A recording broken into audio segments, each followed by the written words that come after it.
Within a world of intricate design, a man reflects on the woman before him, Alexandra of Chevalier. He considers that, even including his real life, she is the heroine he loves the most.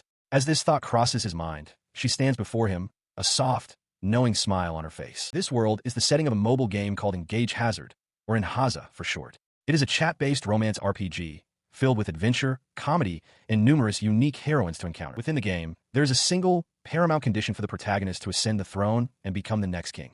He must have the best fiancée in the world. The man for before is Harold Welly de Hovels, third prince of the de Hovels kingdom, one of the greatest powers among the Western kingdoms. But the story is not his. A different young man, clad in simple pajamas, covers his face in despair. He has just realized this morning that he has become that very same Prince Harold, a character known for being underhanded, despicable, and an incompetent villain. That person is now him. He sits bolt upright in bed, startled by the revelation. When he had opened his eyes, memories of a previous life flooded his mind, just like in the stories he used to read about reincarnation. He recalls his former life, where his name was Tachibana Haru. He had gone to college, but was poor at socializing, never quite managing to blend in with his peers. Because of this isolation, he sought solace in the 2D world of games. It was during this time that he first encountered Inhaza. Lying back in bed, he wrestles with his new reality. He admits to himself that he was addicted to the game and spent a great deal of money on it, but that isn't the issue. The true problem is having been reborn as Harold, of all characters. He remembers Harold's fate clearly. Driven by jealousy of the game's original protagonist, he plotted a rebellion, failed, and was executed. A grim realization dawns on him. There are only about 3 years until the main story begins. But as his eyes narrow with resolve, he makes a vow. He will not let that happen. He reasoned that since he knew everything there was to know about the world of Inhaza, this knowledge gave him an edge. With it, he should be able to do something to change his fate. His expression hardened with resolve. He would not let himself die like this. He would survive no matter what, and his determination extended beyond his own survival. A vision of Alexandra of Chevalier, shackled and facing a guillotine, flashed through his mind. He vowed to save her, too. Sometime later, dressed in the formal attire of a prince, he stared at his reflection with unease, wondering if this was truly the best path. From nearby, a voice called out to him. The call came from 2 maids, who clapped their hands in delight. They gushed that the outfit suited him perfectly and that his highness looked more wonderful than ever. He, however, was thoroughly displeased. He thought he looked ridiculously lame and felt uncomfortable, having exclusively worn black in his previous life. He sharply ordered them to bring him something black that fit better, declaring the current clothes unacceptable. After changing into a black uniform more to his liking, he admired his reflection, thinking it looked quite good. His satisfaction was cut short when he noticed the time on a nearby clock. As he reacted in alarm, an attendant rushed forward to hand him something. The item was a finely patterned handkerchief, held out for him to take. He soon found a use for it. Spotting a young girl crying nearby, he approached her and offered the handkerchief, asking if she was all right and telling her not to cry anymore. The girl's tears stopped, and she looked up at him with a gentle smile, clutching the handkerchief. As he walked away, he regretted not asking for her name. Just then, a voice called out for Prince Harold, and he cursed under his breath, telling them to go on as he hurried to catch up. He arrives before his father, the king, apologizing for his tardiness. His attention is then drawn to the young woman standing before him. It is Princess Alexandra. He introduces himself formally, expressing his honor at the meeting. His mind races with information from his past life. He recognizes her immediately. Alexandra of Chevalier, daughter of the Duke and a member of the most powerful noble family in the de Hovels kingdom. She was one of the heroines in the game, Engage Hazard. He recalls her reputation within the game's story. She was called the frozen villainess for her harsh attitude towards the other heroines. Despite being one of the first heroines introduced, her ability scores were considered the worst. This unpopularity had dire consequences. He remembers her tragic fate. If the player did not choose Alexandra's romance route, she and her father would be executed for plotting a rebellion. A character popularity poll from his old world confirmed she was ranked last among users. But even with all that, he remembers with certainty that she was still his favorite. There was a specific path in the game where one could see her true thoughts about the protagonist, and he wonders if she will be the one to finally look his way now. He recalls the exact moment she won him over. It was just a single line of dialogue, delivered with a sincere, heartfelt expression. That alone was all it took to steal his heart. This memory fuels his determination. He clenches his fist, resolving to stop being the incompetent villainous prince. He will survive in this world, for his own sake, and for hers. His prolonged silence breaks the courtly atmosphere. The king jests that Harold must be taken aback by Alexandra's beauty. Snapped back to reality, Harold stammers an apology, leaving Alexandra to look on with a puzzled expression. Seeing an opportunity, the king suggests that the two of them have some tea together in the courtyard. Now seated across from her, Harold feels the weight of his task. He knows he must build a relationship with her now, or else the worst possible future will come to pass. Yet, an awkward silence hangs between them. They aren't talking at all. He clenched his fist, a tremor running through his hand. This was the very situation he had hoped to avoid. Noticing his distress, Alexandra broke the silence, asking what was the matter. Gathering his thoughts, he began to speak, his gaze lowered. He admitted that he was surely aware of her low opinion of him, acknowledging that he had not been a very good prince up until now. Because of this, he explained, she still had the option to refuse their engagement. Her expression sharpened as she demanded to know what exactly he was trying to say. His gaze met hers, his own resolve solidifying as he gave his answer. 3 years. She was taken aback by his declaration. He leaned forward, his voice ringing with conviction, pleading for her to give him just 3 years. He vowed that in that time, he would prove himself and become a man worthy of her. He then prostrated himself before her, promising that if he was still a disappointment after those 3 years, he would personally go to his majesty and request that their engagement be broken. His voice was strained as he repeated his plea from the floor, begging her to please grant him 3 years. From her seat, Alexandra looked down at his bowed form, her thoughts hidden behind a neutral expression. He looked up, his expression tense. After a moment, she replied that she understood. She then declared that she would be the one to judge whether his feelings were genuine. Her decision made, she gave a silent signal. A maid named Monica appeared, acknowledging an order. Alexandra then turned back to Harold, outlining the terms of her test. She would strike him with all her might, and his task was simply to block it. The sudden proposal left him utterly bewildered. His mind raced, finding the proposition completely absurd. But her gaze was unwavering, and she challenged him directly, asking if his hesitation meant he was willing to have his earlier resolve dismissed as nothing but a farce. Her words found their mark. A short time later, he stood equipped with a sword and shield, his face set with grim determination. Across from him, Alexandra's stern demeanor softened into a gentle smile as she thanked him for accepting. He steadied his shield, his mind racing. It would be all right. She had told him to block it. He knew he might not be able to strike, but he was certain he could block a single hit. With renewed determination, he affirmed his resolve. Across from him, Alexandra raised her blade, her expression grim as she prepared to begin the test. The attack came in a blur of motion, far faster than he could have anticipated. His shield splintered into pieces under the overwhelming force, and the impact sent him staggering back on his knees, his own sword clattering to the ground. Before he could recover, Alexandra stood over him, her foot pressing down on his shoulder. He looked up in a daze, his eyes widening as he noticed something new.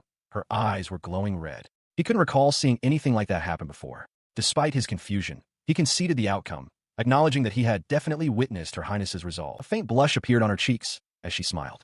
She formally introduced herself as Alexandra of Chevalier and declared that she looked forward to seeing what Prince Harold would achieve in the next 3 years. Stunned and flustered, he could only manage a stammered thank you. With the test concluded and their agreement sealed, Harold waved goodbye as Alexandra's carriage departed. She watched him from the window, a gentle smile on her face. He watched the carriage disappear, a confident smile spreading across his face. This was the first step. He vowed to himself that in 3 years, he would definitely succeed. Meanwhile, inside the carriage, Alexandra could barely contain her glee. She had done it. Finally, she celebrated inwardly, thinking of how she had harbored feelings for the prince ever since that fateful day, and now she was actually engaged in. Her maid, Monica, gently interrupted her celebration. Addressing her as Odusoma, she advised Alexandra to remember to act prudently, even though she understood her happiness now that the engagement with Prince Harold had gone smoothly. Alexandra's giddy expression suggested that secretly asking for the engagement had been well worth the effort. Alexandra pouted, asking if she couldn't get a little leeway. Monica's expression remained firm as she acknowledged the truth in her mistress's feelings, but insisted that Alexandra understood her point. The maid then pointed out a simple, undeniable fact. Alexandra's face was incredibly flushed. The observation caught the princess completely off guard. She is startled when Monica points out that her eyes turned red, even if just for a moment, during the earlier match. Her maid presses the issue, warning that if Prince Harold were to discover the truth behind her eyes, the engagement she worked so hard for might be called off. Monica then advises her to be more cautious and questions why she couldn't be friendlier to the prince, at least offering a smile. Flustered, Alexandra shouts back that it's simply not possible for her. The blunt assessment continues as Monica points out that Alexandra often avoids socializing, concluding that her social skills are firmly below average for a young lady. The words strike Alexandra with the force of a physical blow. She quietly concedes the point, acknowledging that she is aware of her unfriendly demeanor. She knows people whisper behind her back, calling her cold as ice, or likening her to a villain from storybook. Changing the subject, Monica admits she never imagined Prince Harold could block one of her attacks. Alexandra agrees, confirming that the strike was even empowered by her dragon's favor. She recalls the moment vividly, explaining that he didn't simply overpower it. Instead, at the point of impact, he subtly adjusted his blade to match the movement of her own, successfully dispersing the force. She suspects he doesn't even realize what he did. Her thoughts drift to a deeper memory. Clutching a card to her chest, she affirms that no other man is more fitting to be her partner. A past event surfaces in her mind, a day when he saved her from that place. For her, it can only be Prince Harold. Meanwhile, in his own chambers, Prince Harold sits and ponders his future. He knows that this world, in Haza, has a battle game mode, but he is acutely aware that if he were to fight now, he would surely die. He grimaces, thinking back to his demand for a 3-year engagement with Alexandra. He admits to himself it was just an attempt to look cool. The reality is that his ability scores are completely unbalanced. While his magic attack and defense are quite high, there's a significant flaw. To begin with, all of Harold's skills are light attribute, yet he himself possesses a dark attribute. Compounding this mismatch, his physical abilities are abysmal. His only advantage is an immense pool of 999 skill points, which are required to activate any of his abilities. He considered his predicament. While his princely form, Harold, had plenty of potential, the real question was how his other self, Tachibana Haru, would train his body. Haru, meanwhile, had a more immediate thought.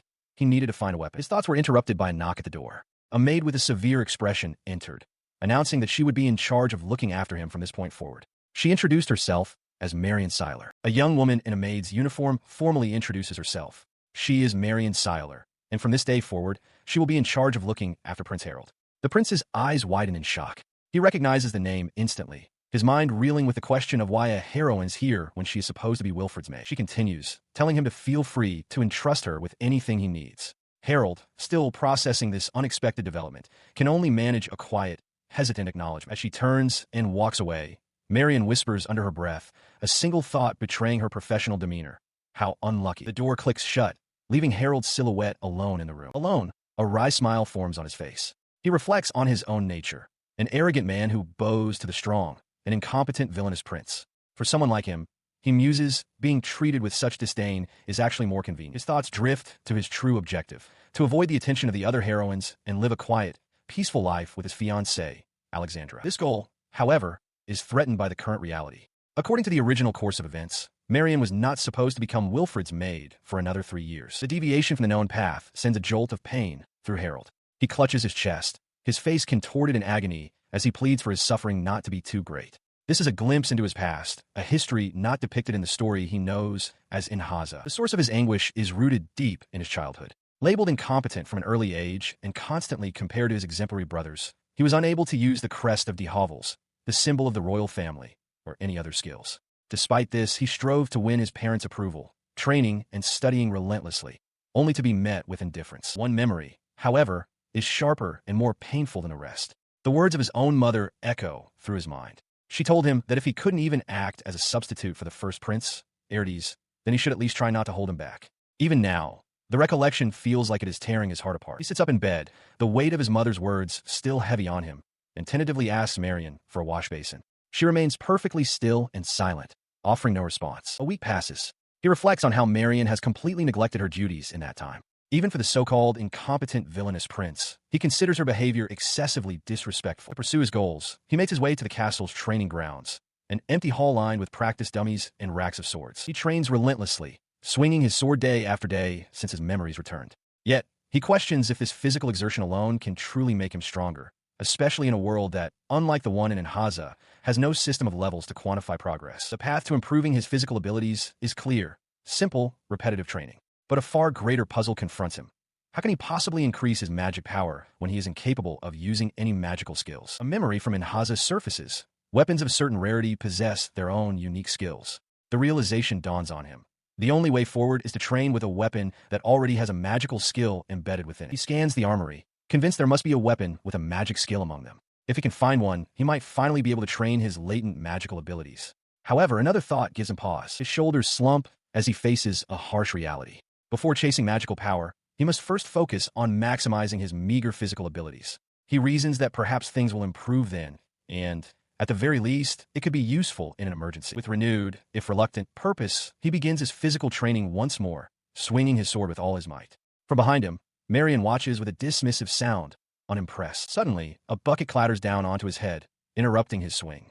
He looks up in shock as Marion smirks, remarking coolly that he doesn't seem surprised at all. He laughed it off, claiming he was merely imitating someone without talent. Marion's expression remained cold as she questioned his statement, offering to assist his training if he truly possessed talent. Her offer left him speechless. His mind raced, recalling details from the world he once knew as a game. Marion hailed from a family of knights, possessing exceptional physical prowess. Even Alexandra, considered the weakest heroine, wielded immense power. A realization struck him. Training with one of them could be the key to his own strength. He hesitantly asked if she would truly be all right with it. With a confident smile, Marion confirmed that she didn't mind at all. As their blades met, he immediately felt the immense pressure of her strength. He knew he had to overcome this level of power if he hoped to survive. Marion, however, was unimpressed, coldly pointing out that his guard was weak. With a single, powerful motion, she sent him reeling backward, his sword knocked from his grasp. She leveled her blade at him, declaring him an incompetent and useless prince. It was only natural, she added, that everyone had given up on him. He sat defeated against the wall, the sting of her words sharp. Marian loomed over him, her voice dripping with scorn as she asked if it was frustrating to be so thoroughly belittled by a mere maid. He acknowledged the truth internally. The Prince Herald of this world was indeed weak, talentless, and incapable of using a single skill. But that was the original Herald, not him, Tachibana Haru. He refused to sit idly by as his predecessor had. For that very reason, he could not give up. Just as his resolve hardened, another maid stepped between them, telling Marian that she had gone too far. The newcomer, Monica Ashton, then turned and introduced herself, announcing that as of today, she would be His Highness's personal maid. The announcement stunned him. In his memories of the game, Monica was supposed to be Alexandra's maid. Marian, equally surprised, angrily demanded an explanation, shouting that she hadn't heard anything about this change. Unfazed, Monica calmly suggested that Marian confirm the new arrangement with the headmaid. With a knowing smile, she added that she believed Marian would find her next workplace quite delightful, leaving the other maids speechless and visibly distressed. She stormed away, vowing that he would pay for this immediate dismissal. Meanwhile, Monica formally introduced herself to Harold, explaining that she would accompany him as his maid when he eventually marries the young lady. She clarified that this transfer was the young lady's decision. Still sitting on the ground, bruised from his earlier encounter, Harold reluctantly agreed. Monica extended a hand, asking him to take care of her from now on. The dismissal had been absolute. Marian demanded to know why she was being replaced, while Harold, equally bewildered, asked for an explanation. Monica calmly stated that she had reported all instances of Marian's disrespect towards the prince. With cold finality, she declared that Marian was no longer needed, leaving the other maids speechless. Stung by the declaration, Marian fled, shouting that she would never forget this. Beside Harold, Monica simply watched her depart with a subtle, knowing smile. Her attention then returned to the prince. She urged him to go back to his room so she could immediately treat his injuries. As she helped him up, Harold was struck by a realization. Monica was the first maid who had ever treated him with such kindness. Once in his chambers, Harold asked what she was doing as she began a meticulous search of the room. Monica explained she was looking for steamy items, expressing surprise that she couldn't find even one. She checked under the bed and through his belongings, but the room was bare of such things. Finding nothing, she wondered aloud if they were kept in another place. Harold insisted there was no other place and pleaded with her not to procure any unnecessary things. Monica simply informed him that, from now on, she would be the one to procure what he needs. He sighed, accepting the situation. He told Monica he would be counting on her from now on, and she replied in kind, asking him to please take care of her as well. Later, a voice from outside the window called out for Prince Harold. The call was followed by Monica, who entered as he was eating. She apologized for bothering him during his meal and relayed a message from Prince Cardus Chamberlain, an invitation to join the prince for dinner that evening. The name triggered an unpleasant memory. He recalled that before his memories of a past life returned, he had done everything possible to gain his mother's approval, which included currying favor with his older brother, Cardus. The thought of it made him break out in a cold sweat. He considers the invitation, concluding that refusing would cause a bigger problem. He decides to inform them he will join. Across from him, his brother Cardus thinks to himself that he can certainly make use of Harold for something. Driven by this new resolve, he pushes himself to his absolute limit in training, collapsing to the ground only after completing his 1,000th sword swing. Lying on the stone floor, he laments that despite having started training some time ago, he doesn't feel any stronger. The promise he made to Alexandra weighs heavily on his mind. Unseen by him, Alexandra herself looks down with a thoughtful expression. His thoughts are interrupted as she kneels beside him, commending him on his hard work. Startled, he looks up, shocked to find her there. She explains that it has been a month since their last meeting, and she was concerned it would reflect poorly on them publicly if they seemed estranged, which is why she came personally. Harold admits he hadn't even considered that, and she gently advises him to be more careful. He berates himself internally, realizing he's an idiot for getting so nervous around her that he neglected the most important thing, Alexandra herself. Meanwhile, she observes his reaction and decides there's no point in waiting. She will have to make the first move. She then asks if the Chevalier family's territory is far from the capital. Flustered, he confirms that it is, but explains that due to their engagement, he has moved into a townhouse closer to the city. Upon hearing this, she states that if he wishes to see her, she would gladly visit the castle at any time. The directness of her offer stuns him, forcing him to wonder if Alexandra could actually be interested in him. He had never imagined she would go so far. He recoils slightly, telling himself not to get the wrong idea, as this is only the second time they have met. Alexandra then points out that it appears he was practicing his sword swings until just a moment ago. Caught off guard, he stammers, trying to deflect by blaming the weather for making him feel like training. He awkwardly claims he just happened to try it out. He listened, startled, as Alexandra confessed the truth.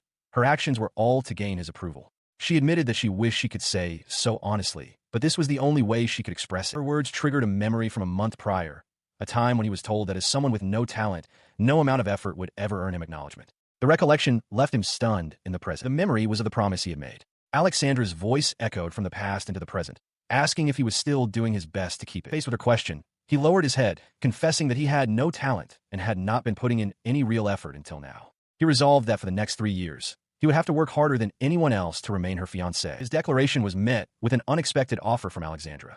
She asked if he would allow her to assist with his training. The suggestion shocked him. It was something he had only dreamed of, yet he couldn't help but wonder if she thought him incapable. He immediately refuted the notion, grabbing her shoulders and shouting that of course he didn't think that. Flustered, he tried to backtrack, explaining that he was training for his own sake and felt bad taking up her time. But Alexandra smiled gently, telling him not to worry. After all, she reminded him, she was his fiancée. Her reassurance washed over him, bringing a wide, blushing smile to his face. He could only manage a quiet, heartfelt thank you. His relief was short-lived, as Alexandra immediately suggested they have a small bout right away. Still sitting on the ground, he stared up at her in disbelief. She stood ready, sword in hand, and told him not to worry. She reminded him that he had successfully blocked her attack the last time they fought, and expressed her certainty that he would show power beyond her expectations. She leans in close to a terrified Prince Harold, her expression one of intense eagerness as she tells him to prepare himself. He is left utterly bewildered, questioning her meaning. She simply turns to leave, stating that she looks forward to seeing him again tomorrow. She pauses at the gate to clarify her intentions, confirming that she will return tomorrow. With only 3 years remaining, she insists they cannot afford to waste a single day. Her words send a jolt of panic through him. He realizes with dread that 3 years is a terrifyingly short amount of time, and if he fails to grow stronger, his future will be just as bleak as it was in the game. As he stands there, stunned, Monica steps forward and places her hands on his shoulders. Addressing Alexandra, she promises to heal His Highness's tired body and have him ready by morning, causing Harold to blush. She adds with a sly smile that she will use a hands-on and intimate approach, a suggestion that causes a flustered reaction from Alexandra. The entire situation makes Harold's stomach churn. He urges Alexandra to go home, explaining that he has a dinner invitation with Prince Cardis and will be late. Monica then points out to Alexandra that she wasn't invited anyway. Alexandra counters, suggesting that since she is already present, it wouldn't be a problem for her to join.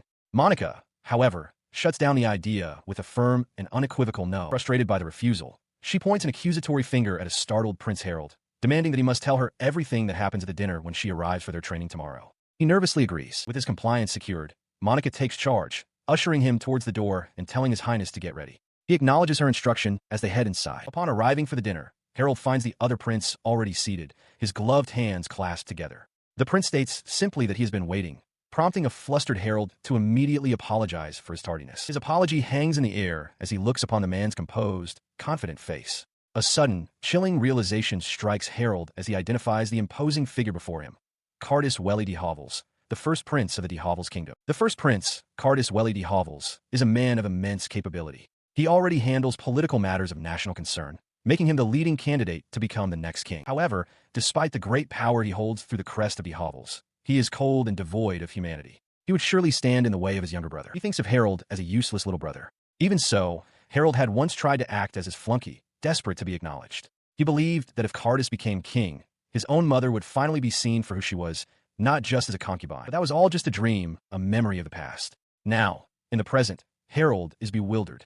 His big brother wants to have dinner with him, something that has never happened before. He questions the sudden invitation. Face to face with Cardis, the reason becomes clear. The first prince asks if it's true that Harold is engaged to the daughter of the Chevalier ducal family. Harold immediately understands. Cardis wants to gain their support through him. He internally acknowledges the truth in this political maneuvering. The Chevalier family is the strongest force among the nobility. Their backing would make it easier for Cardis to inherit the throne. But a quiet resolve forms within him. He will not flatter his brother any longer. As Cardis clicks his tongue in annoyance, a maid announces his presence just as another young man enters the room. The newcomer cheerfully greets Harold, offering congratulations on his engagement. This is the second prince, Raphael Welly de Hovels. Harold observes him, knowing that contrary to his pleasant appearance, Raphael is a very calculating man. He assesses the situation. Raphael doesn't seem to bear him any ill will at the moment. The second prince has no desire to succeed the throne, but he is fiercely devoted to his mother, the second queen, and despises the first queen for mistreating her. This is the root of his opposition to Cardis.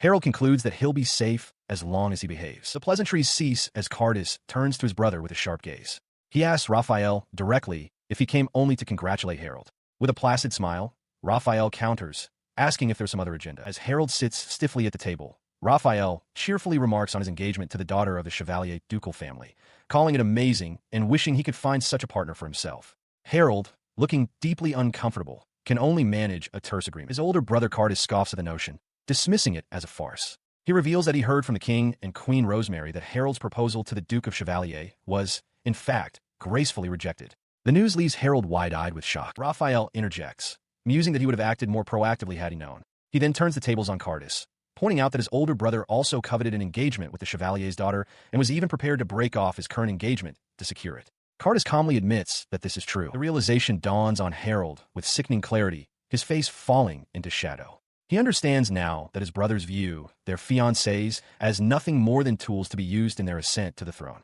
Raphael notices his distress, asking what is wrong. He forces a strained smile, apologizing profusely. Claiming to feel unwell, Harold excuses himself to leave early, thanking them for the invitation. His brothers watch him go, their expressions unreadable. Walking away down the hall, his thoughts turn inward.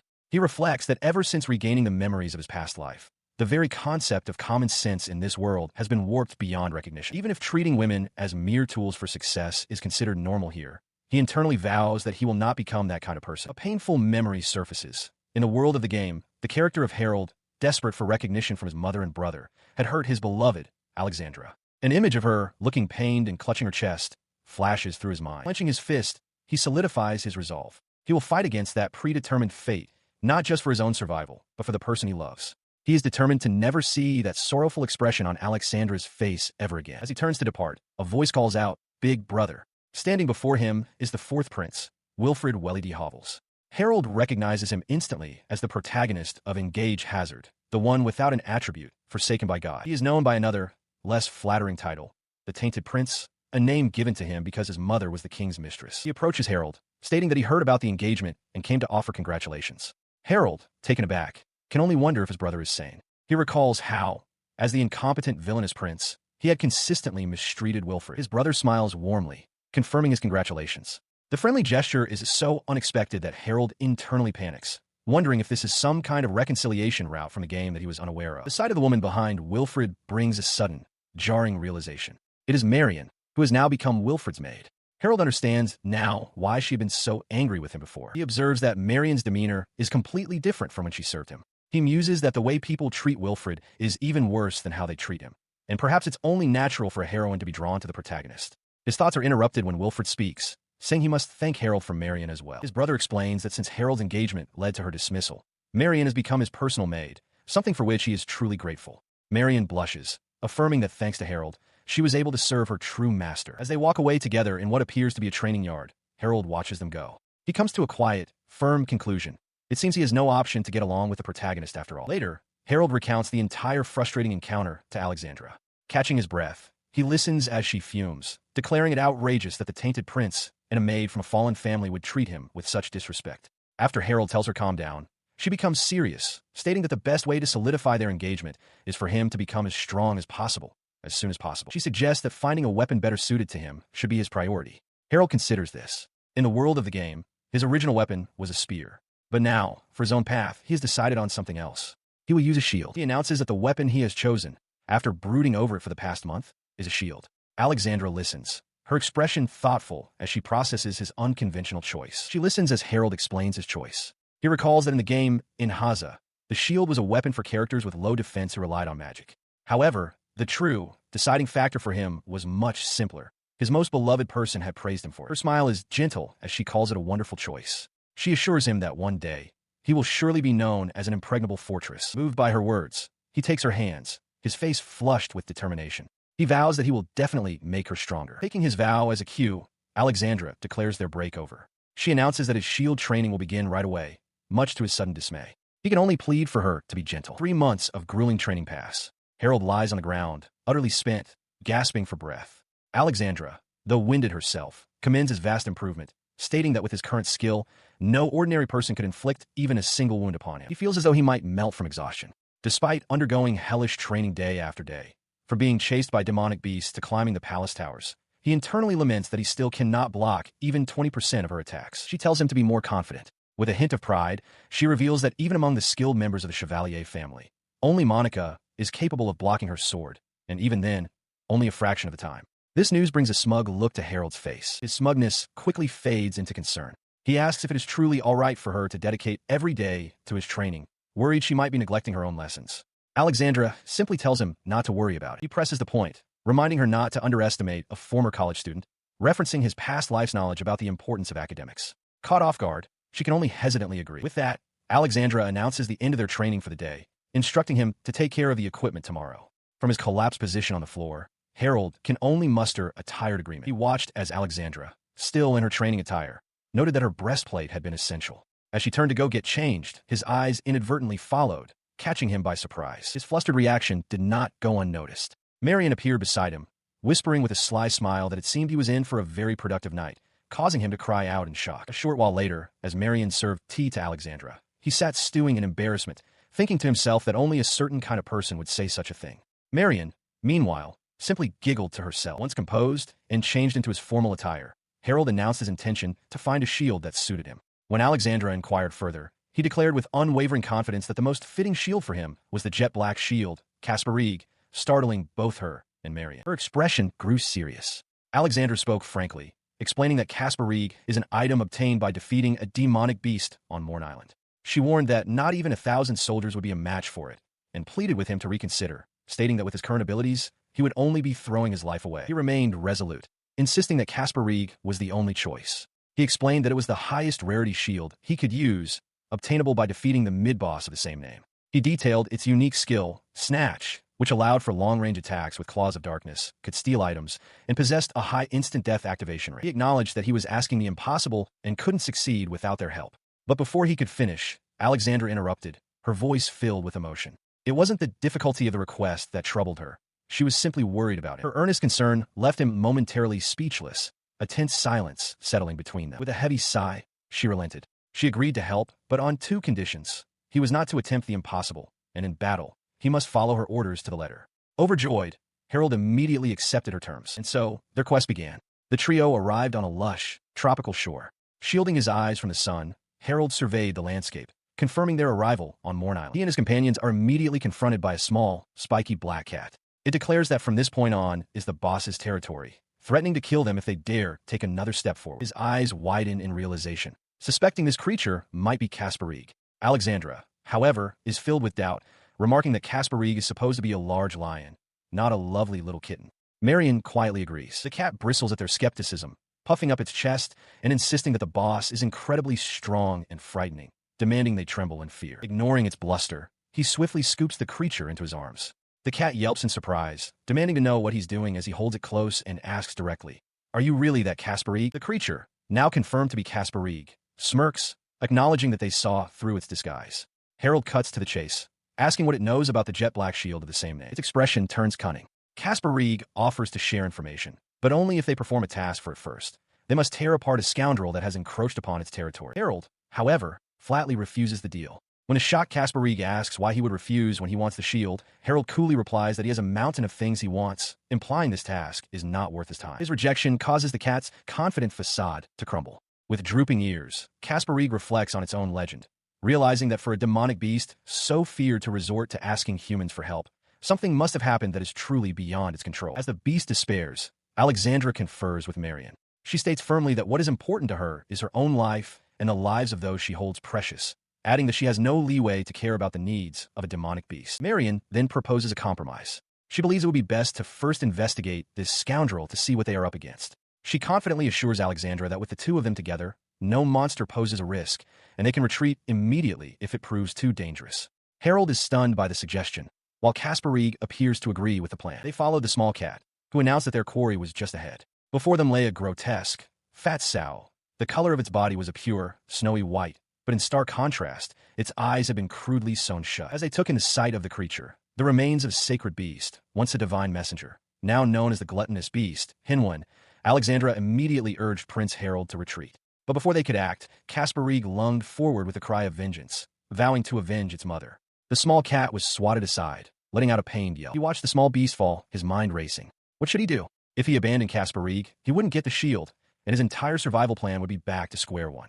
Yet he realized he did have one more plan remaining, one that didn't rely on the shield at all. He knew it would have been easier to give up, to simply go along with the flow as he had before. But for that very reason, he made his choice. Stepping forward, Harold roared at the massive sow, demanding it get its filthy foot off of Kasparig. The chaotic battle against the monstrous sow, Hinwan, rages on. Prince Harold braces with his shield against the beast's immense form, while Alexandra strikes from the side. Above them, Marion is flung through the air, a testament to the creature's raw power. As Henwan lets out a guttural roar, Alexandra pauses, a soft smile on her face. She reflects that Harold's actions were not courage, but simple recklessness. Yet, she admits to herself that is precisely the side of him she loves so much, calling him a hopelessly awkward person. Her thoughts are interrupted as Marion sighs in exasperation, lamenting that she must continue to serve such a master. Flustered by their proximity and comments, Harold's demeanor suddenly shifts. He pulls Kasparee close, a look of fierce determination in his eyes, and declares that they will defeat the pig together. He shouts that it is their turn now and urges Kasparee onward. The cat agrees as Harold charges forward, shield raised. He knows from experience that Henwan's attacks are heavy, but having faced Alexandra's lightning-fast assaults day after day, he finds the beast's movements far too slow. He realizes all he needs to do is block and wait for an opening. From a distance, both Alexandra and Marion observe, concurring that the creature is indeed slow. As Henwan bellows and swings a massive leg, Marion cries out a warning. Harold intercepts, shouting that he won't let the attack through. The blow connects with his shield with devastating force, sending him flying backward with a cry of pain. He crashes to the ground, groaning. Alexandra rushes to his side, asking if he is all right. He confirms that he is, but grimaces, admitting that his current equipment has reached its limit. Seeing this, Marion resolves to stall the beast herself. His mind races. He understands that while he can block the attacks, he lacks the strength to withstand the impact without being thrown. He needs a better defense. At the very least, he thinks, if he could just use the jet black shield. His gaze falls upon Kasparee. Looking intently at the cat, he gently pats its head. With a serious expression, he states clearly, "My name is Harold, not human." Having made his formal introduction, he looks at the small creature with desperation. "Hey," he begins, "where's the jet black shield, Kasparee?" He stared intently at the battle raging before him, where Marion fought desperately against the beast Henwan. If only he had the shield, he was certain he could defeat it. In the distance, Marion cried out for Monica, who seemed to be in peril. He turned his desperate plea to the small black cat beside him. "Kasparee," he called out, but the creature looked away, sweating with hesitation. The cat finally relented with a sigh, a dark aura beginning to emanate from its body. It agreed, but with a stern condition. No matter what kind of shield appeared, Harold must not betray it. As the dark energy swirled and then vanished, a large, ornate shield materialized in the air. Harold, sitting on the ground, could only stare in shock at its sudden appearance. His surprise turned to disbelief as the shield rapidly shrank, stopping at a size no larger than a smartphone. He cried out, aghast at the minuscule object floating before him. He finally understood Kasparee's reluctance. The cat explained that it couldn't be helped. Unlike its mother, it was still a child and lacked sufficient mana. This tiny shield was the absolute best it could produce. As he processed this, a strange display materialized, showing his status. Under the entry for mana, it simply read, "Doesn't exist." The text noted that in this world, abilities were determined by HP and SP. Seeing this, Kasparee asked what mana was, leaving Harold utterly confused. He stammered that he didn't have anything like mana, which shocked Kasparee, who wondered how humans could live without it. An image of Alexandra appeared in his mind, explaining that mana is the life force of every living being and is essential for using a blessing or gift. At that moment, Harold understood. In this world, what he knew as SP and skills were called mana and blessings. With this new understanding, a sly smile crossed his face. He asked Kasparee if mana could be transferred, and the cat confirmed it could receive mana from others. Kasparee grew frantic, realizing Harold's intent. It warned that creating a proper jet black shield would require an enormous amount of mana, and taking that much would cause Harold to collapse. Unconcerned, Harold told the cat to take as much as it wanted. He cut off any further protest, yelling at Kasparee to hurry. The cat could only look on in shock, protesting that he hadn't listened to the dire warning. He grabs Monica's arm, warning her not to blame him for what happens next. With a click of her tongue, Monica dismisses the creature as a mere pig. As she leaps onto the beast's back, sword raised, Harold cries out her name in alarm. Meanwhile, Alexandra grits her teeth, her resolve hardening. She declares that she will not allow the beast to lay a hand on the one who is precious to her, even as Henwan lets out a deafening roar. Seeing their unified front, Harold rushes forward, asking if they are all right. He instructs them to use the opening they've created to halt Henwan's attacks. With confident smiles, both Alexandra and Monica agree, telling him to leave it to them. He then turns his attention to the power now at his command. In this world, known as Inhaza, all weapons except for shields add to the wielder's attack power. A grin spreads across his face as he marvels at the incredible ability he now possesses. This power manifests as the jet black shield. Unlike other equipment, it adds directly to defensive power, an effect that is doubled if the wielder shares its attribute. Its defensive capability is now comparable to that of a fully leveled, top-tier protector. With this knowledge, his confidence surges. He realizes that this immense defensive power is precisely why even he stands a chance of withstanding Henwen's attacks. As he comes to this realization, Monica and Alexandra launch a coordinated aerial assault, striking the beast simultaneously. Henwen squeals in pain, and Harold watches in shock, a flicker of recognition in his eyes as he observes their movements. He senses the imminent danger and roars for them to get behind him at once. Henwen's massive jaws open, gathering a swirling energy for a devastating attack, the tyrant's breath. The beast unleashes its power in a torrent of destructive energy. Harold plants his feet, taking the full brunt of the blast. He cries out in agony, his body straining against the force, but his will does not break. He is determined to protect them. The immense pressure continues to bear down on him, but he holds his ground. Behind the shimmering defense of his shield, Monica and Alexandra watch in horror, calling out his name. As the torrent of energy finally subsides, Harold stands firm, a triumphant smirk on his face, having endured the attack. He looks up from the ground to see Alexandra standing over him, her sword held ready. With a gentle smile, she commends him for his efforts, assuring him that she will handle the rest. Her gentle expression vanishes, replaced by a cold fury. She vows that the insolent sow who dared to torment her fiancé will be bathed in blood. With a sharp command for him to act, she declares it is time to teach the beast some manners.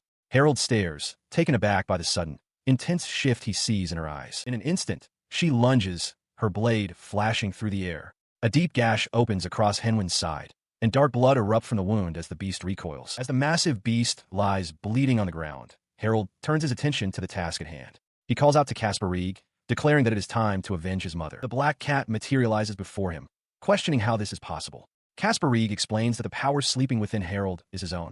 From the jet-black shield, a shadowy, spectral form of the cat lunges forward, its claws extended. The spectral form sinks its claws into Henwen's massive body. This is the unique skill of the jet-black shield, Snatch. It steals everything from its target, even its very life force. The gluttonous beast begins to wither as its vitality is drained away. With the battle concluded and the beast vanquished, the group gathers before a crude gravestone marking a final resting place. Harold kneels, placing a hand gently upon the stone, a silent acknowledgement of what was lost. He looks over to see Caspar Rieg, eyes closed, murmuring that he has finally done it, a message for his mother. Harold then quietly asks the cat if he remembers their promise. The cat grows agitated, questioning how Harold plans to handle another demonic beast without any mana to sustain his power. With a confident smirk, Harold notes Caspar Rieg's unease and declares it's time for the finisher. The cat stares in disbelief, a sudden realization dawning on him. He asks if Harold is referring to him as his partner. Harold calmly points out that there is no one else. He explains that while he may not possess mana himself, there is plenty of it inside him for Caspar Rieg to use. He continued, a confident smile spreading across his face as he posed a question to the stunned Caspar Rieg. Didn't this mean that together, they could become even stronger? With a playful wink, he added that besides, Caspar Rieg was the only weapon he could truly wield. Extending his fist, Harold declared that he was counting on him from now on, calling him partner. After a moment's consideration, Caspar Rieg reasoned that Harold would be useless without him and agreed to help. The small cat then bumped his paw against Harold's knuckles, a slight blush on his cheeks as he quietly repeated the word, partner. Alexandra, her face flushed with excitement, turns to her maid. Did you see that, Monica? Prince Harold's majestic figure, she exclaims. Beside her, Monica covers her mouth, a quiet, knowing laugh escaping her. She replies that she did see it, but then poses a question to her mistress. Oh, Desuma, Monica begins. If you had gone at it seriously from the start, wouldn't you have killed it instantly? Alexandra closes her eyes, conceding the point. Her maid continues, explaining that it was all because he blocked that final blow. She notes that there was no madness in his eyes, despite facing the ever-growing Henwan, a beast stronger than him. The thought of the danger he was in causes Alexandra to cry out in distress. Monica's expression softens. She acknowledges that Henwen is a monster powerful enough to require the mobilization of the entire royal army, and yet His Highness still managed to defeat it. With a small, knowing smile, she admits she can now understand why her mistress is so infatuated with him. A pleased, almost smug expression crosses Alexandra's face as she considers another point. And now His Highness and Caspar Rieg-san are working together, aren't they? She muses with a quiet laugh. Her observation prompts Monica to sigh and point out, but you were very fond of him from the start, weren't you? Flustered, Alexandra protests that he was fond of her as well. Even as an image of Harold and Caspar Rieg forming their partnership comes to mind. She gazes into the distance, a soft, reminiscent smile on her face. It's already been 7 years since His Highness saved me, hasn't it? The history of the kingdom is rooted in myth and power. The De Havil's kingdom was founded by a great dragon, and to this day, the royal family continues to receive its affection and favor. This favor is not exclusive. The dragon bestows its grace upon the current royal family, the De Havils, and also upon the Chevalier family. A long time has passed since the founding of the country, and this profound secret, the dual favor of the dragon, is a truth known only to a select few, a number that can be counted on one hand. As the conversation continues, Monica asserts that among the Chevalier family, Alexandra is the only true dragon. She recalls how Prince Harold sought the dragon's favor, and Alexandra's acceptance of his handkerchief was seen as an agreement to become mates. However, Monica privately believes the prince doesn't remember the gesture at all. Despite this, Alexandra holds the handkerchief to her chest with a confident smirk, declaring that she is fine with the situation as it is. She reflects that it may have taken her 6 years to reach this point. The Chevalier family's creed is that strength is justice, and the divine dragon-slaying sword, Balmung, is granted only to the one who stands at the very top. With a serene expression, she vows that from now on, she will be able to protect His Highness by his side. Monica finds this dedication admirable, acknowledging the hard work Alexandra has put in for 6 years just to protect her chosen mate. As the wielder of Balmung, Alexandra's authority is absolute, surpassing even her father or her elder brother, Cedric. Alexandra's gaze sharpens as she considers a new threat. Now that Prince Harold's abilities are becoming known, scoundrels will surely try to harm him. With a sigh, Monica confirms that this is precisely why Alexandra placed her by the prince's side. Alexandra affirms this, telling Monica that she is counting on her. Her mate accepts the duty without hesitation, promising to protect everything, not just Alexandra, but also Prince Harold, the one who called her precious. She vows to do so for his sake, even if it costs her life. Meanwhile, in another room, Prince Harold sits at a table with Kasparig. The small cat is enthusiastically eating, prompting Harold to comment that he's eating too much. Kasparig, in turn, marvels at the delicious food Harold always gets to eat. He offers Kasparig another spoonful, remarking that he's getting used to this. He explains that after their battle, Kasparig suggested they use nicknames as partners, and so they now call each other Hal and Cass. This development, however, has deeply unsettled Alexandra. She trembles with jealousy, her face obscured by shadow, furious that Kasparig managed to call Prince Harold by nickname before she, his own fiancée, could. Harold recalls how Alexandra was sulking about the nicknames, then mentally corrects himself, noting that he now calls her Xandra. He thinks to himself how incredibly cute she is, no matter how many times he remembers the moment. Nearby, Alexandra puffs her cheeks out in a pout as Monica watches with a smile. He sat at the table, startled, as Monica began to speak. The truth is, she started, prompting him to ask what she meant.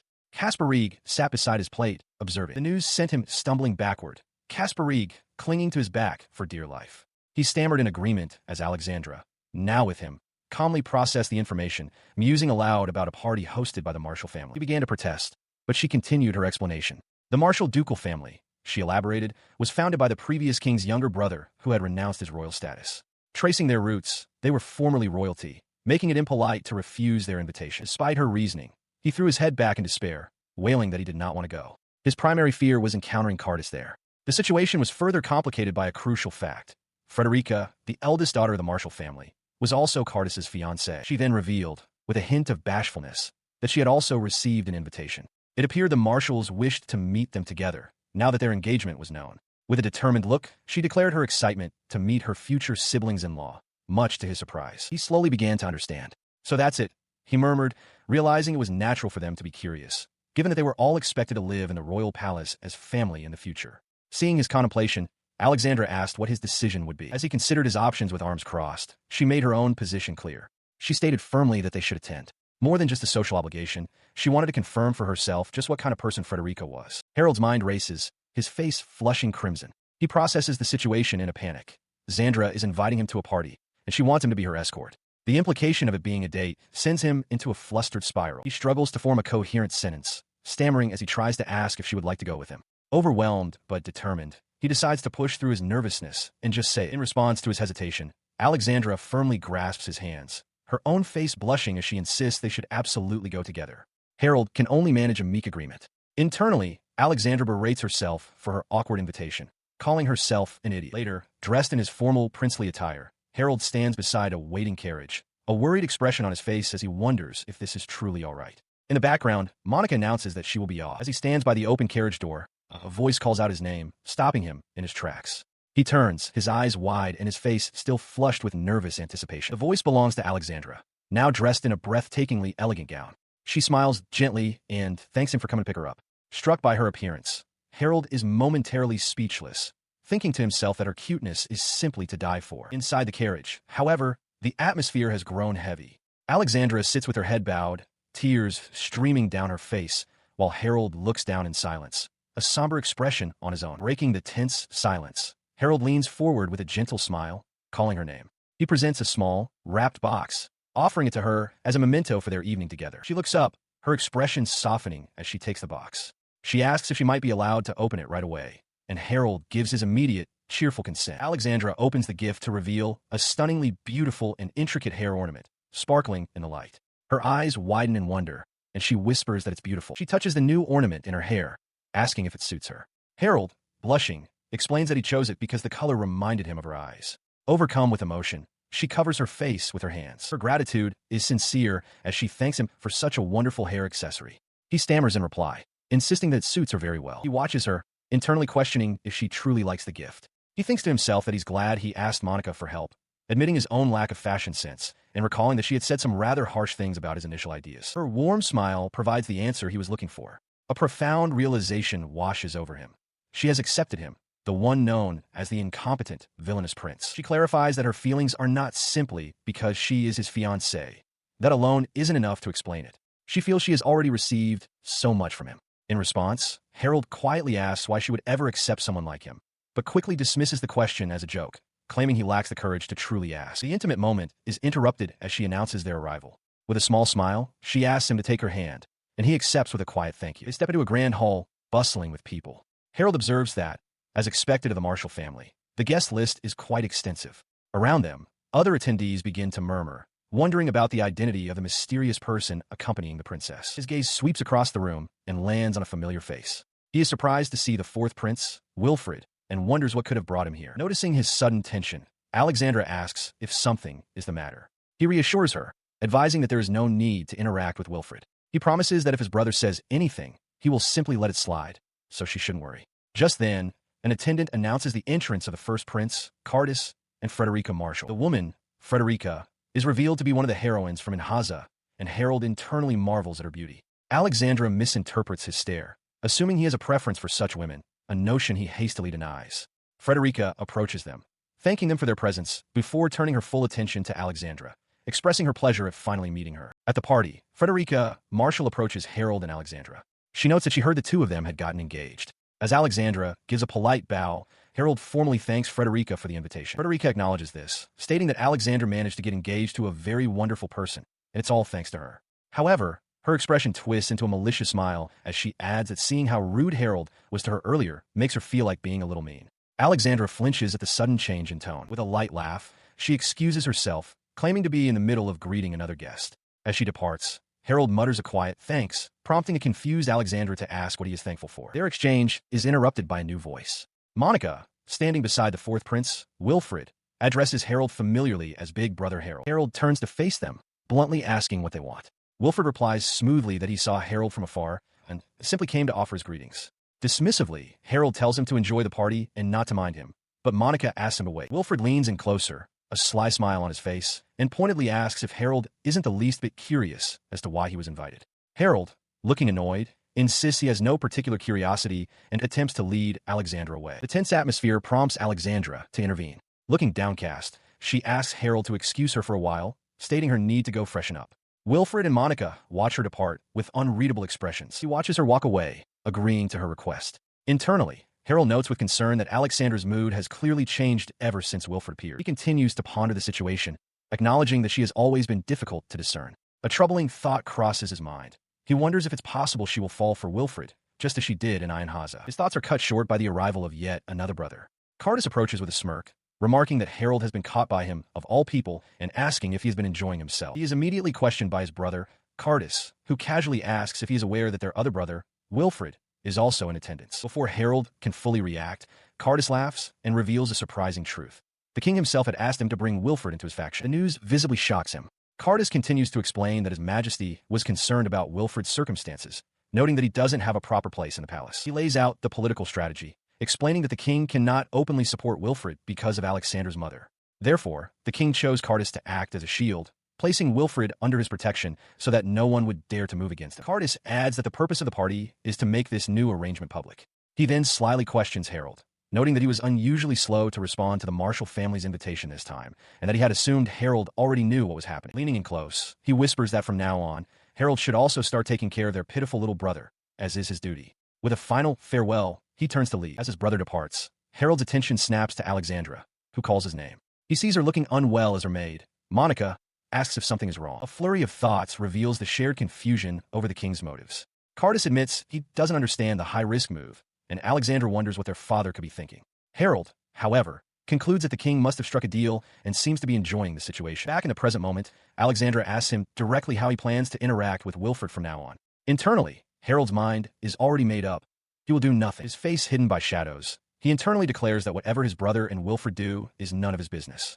He wants nothing to do with him, ever. He then bitterly acknowledges this feeling as jealousy, reasoning that it is only natural for Alexandra to love the protagonist of the story, Wilfred. He resolved that this was the only course of action he could take. Across from him, Alexandra let out a soft chuckle, a thoughtful finger resting on her lips as she questioned his certainty. He felt a pang of pity for Alexandra, knowing she wished to be involved, but he couldn't allow it. Her use of the word something echoed in his mind as he watched her stand alone on the balcony, a solitary figure with a troubled posture. His confusion mounting, he hesitantly asked if she had some sort of relationship with Wilfred.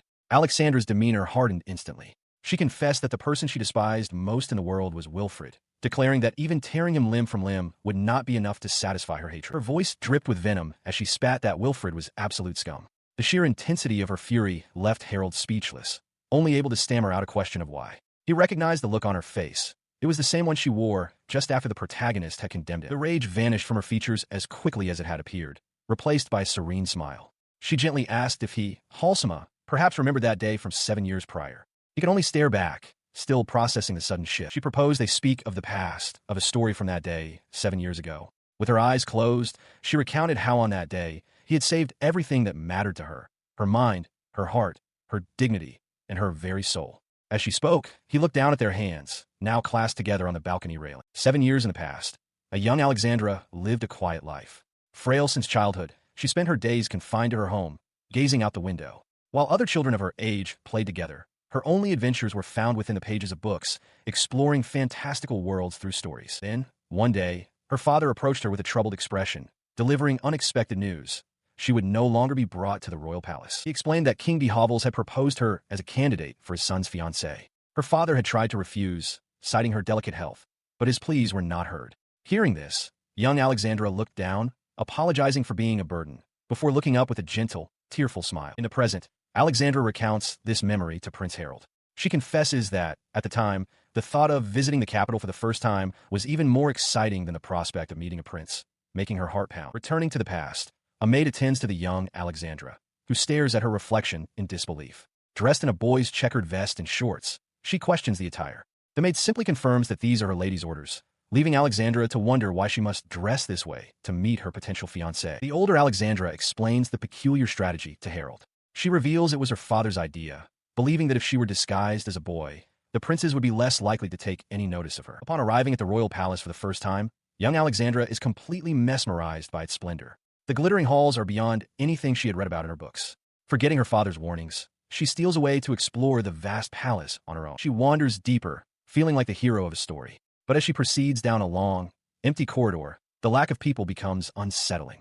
Her excitement gives way to anxiety, and she freezes in place, unable to move. Just then, a voice calls out, and she looks up to see another boy standing before her. He approaches, correctly guessing that she is lost, and offers to show her the way.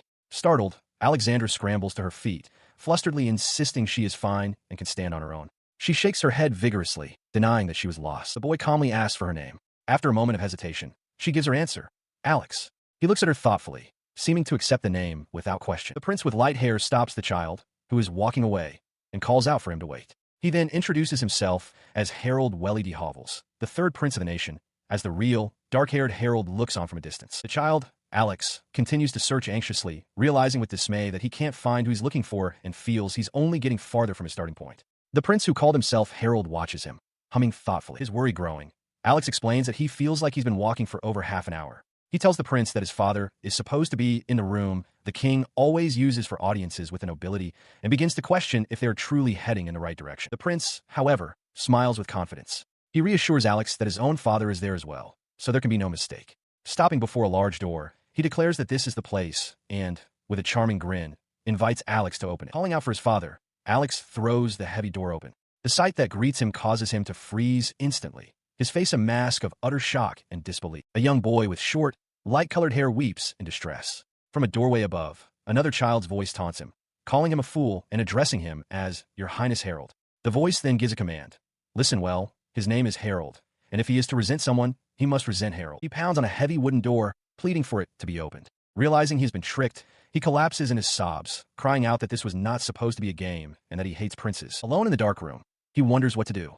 He crawls towards a sliver of light beneath the curtain, calling out to see if anyone is there and desperately pleading for help. Slumped against the wall, he begins to lose hope, wondering if he might die there. Just then, a voice from the other side of the door asks who is there.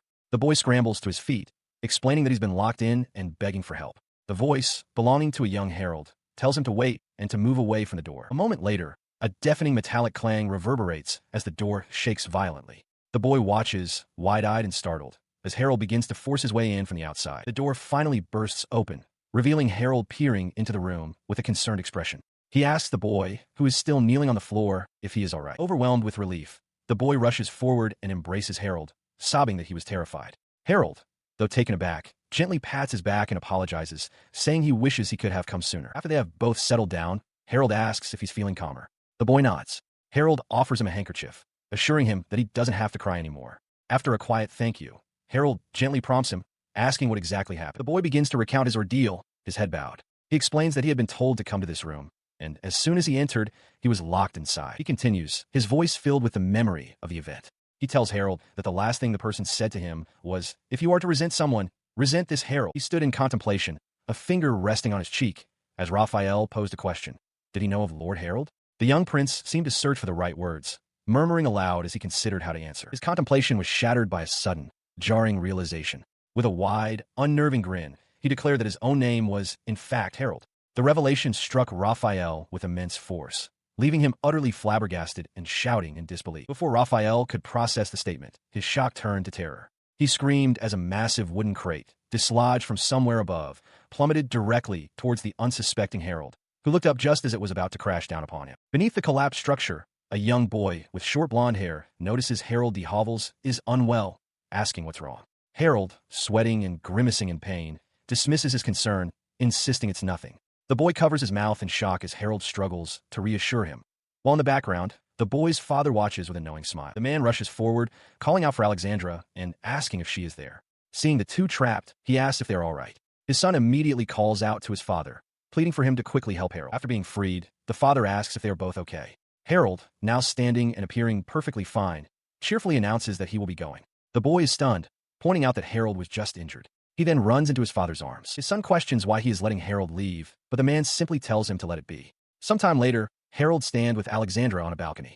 The boy is seen alone, clutching a playing card with a determined expression. There, Alexandra explains that she now understands Harold's position within the royal palace, and why her father stopped her that day. She continues, acknowledging that he is not only royalty, but also possesses the de Hovels crest, a power exclusive to his family. Harold reflects on this, realizing that no one ever tried to see his true self, viewing him only as an unrecognized entity. He thinks about how the real Harold is actually strong, kind, and overflowing with talent. With a determined look, Alexandra clutches the fabric over her heart, declaring that it was for this reason she sought strength. She gently takes his hand, smiling as she tells him she is by his side to repay him for saving her. Harold looks back at her, his eyes wide with emotion. Standing before Alexandra's family, Harold makes a solemn vow. He declares that he is by no means the incompetent, evil prince of rumor. He stood before Alexandra, holding her hands gently. She expressed her gratitude, telling him that he was the one who had saved her, and that he was an irreplaceable ally to her. Her eyes welled with tears of joy as she looked up at him, a radiant smile on her face. She confessed that becoming his fiancée brought her true happiness. Her words overwhelmed him. As she moved to embrace him on the balcony, Harold's composure finally broke, and a choked sob escaped his lips. He wept openly in her arms, the weight of his isolation finally lifting. A profound realization struck him.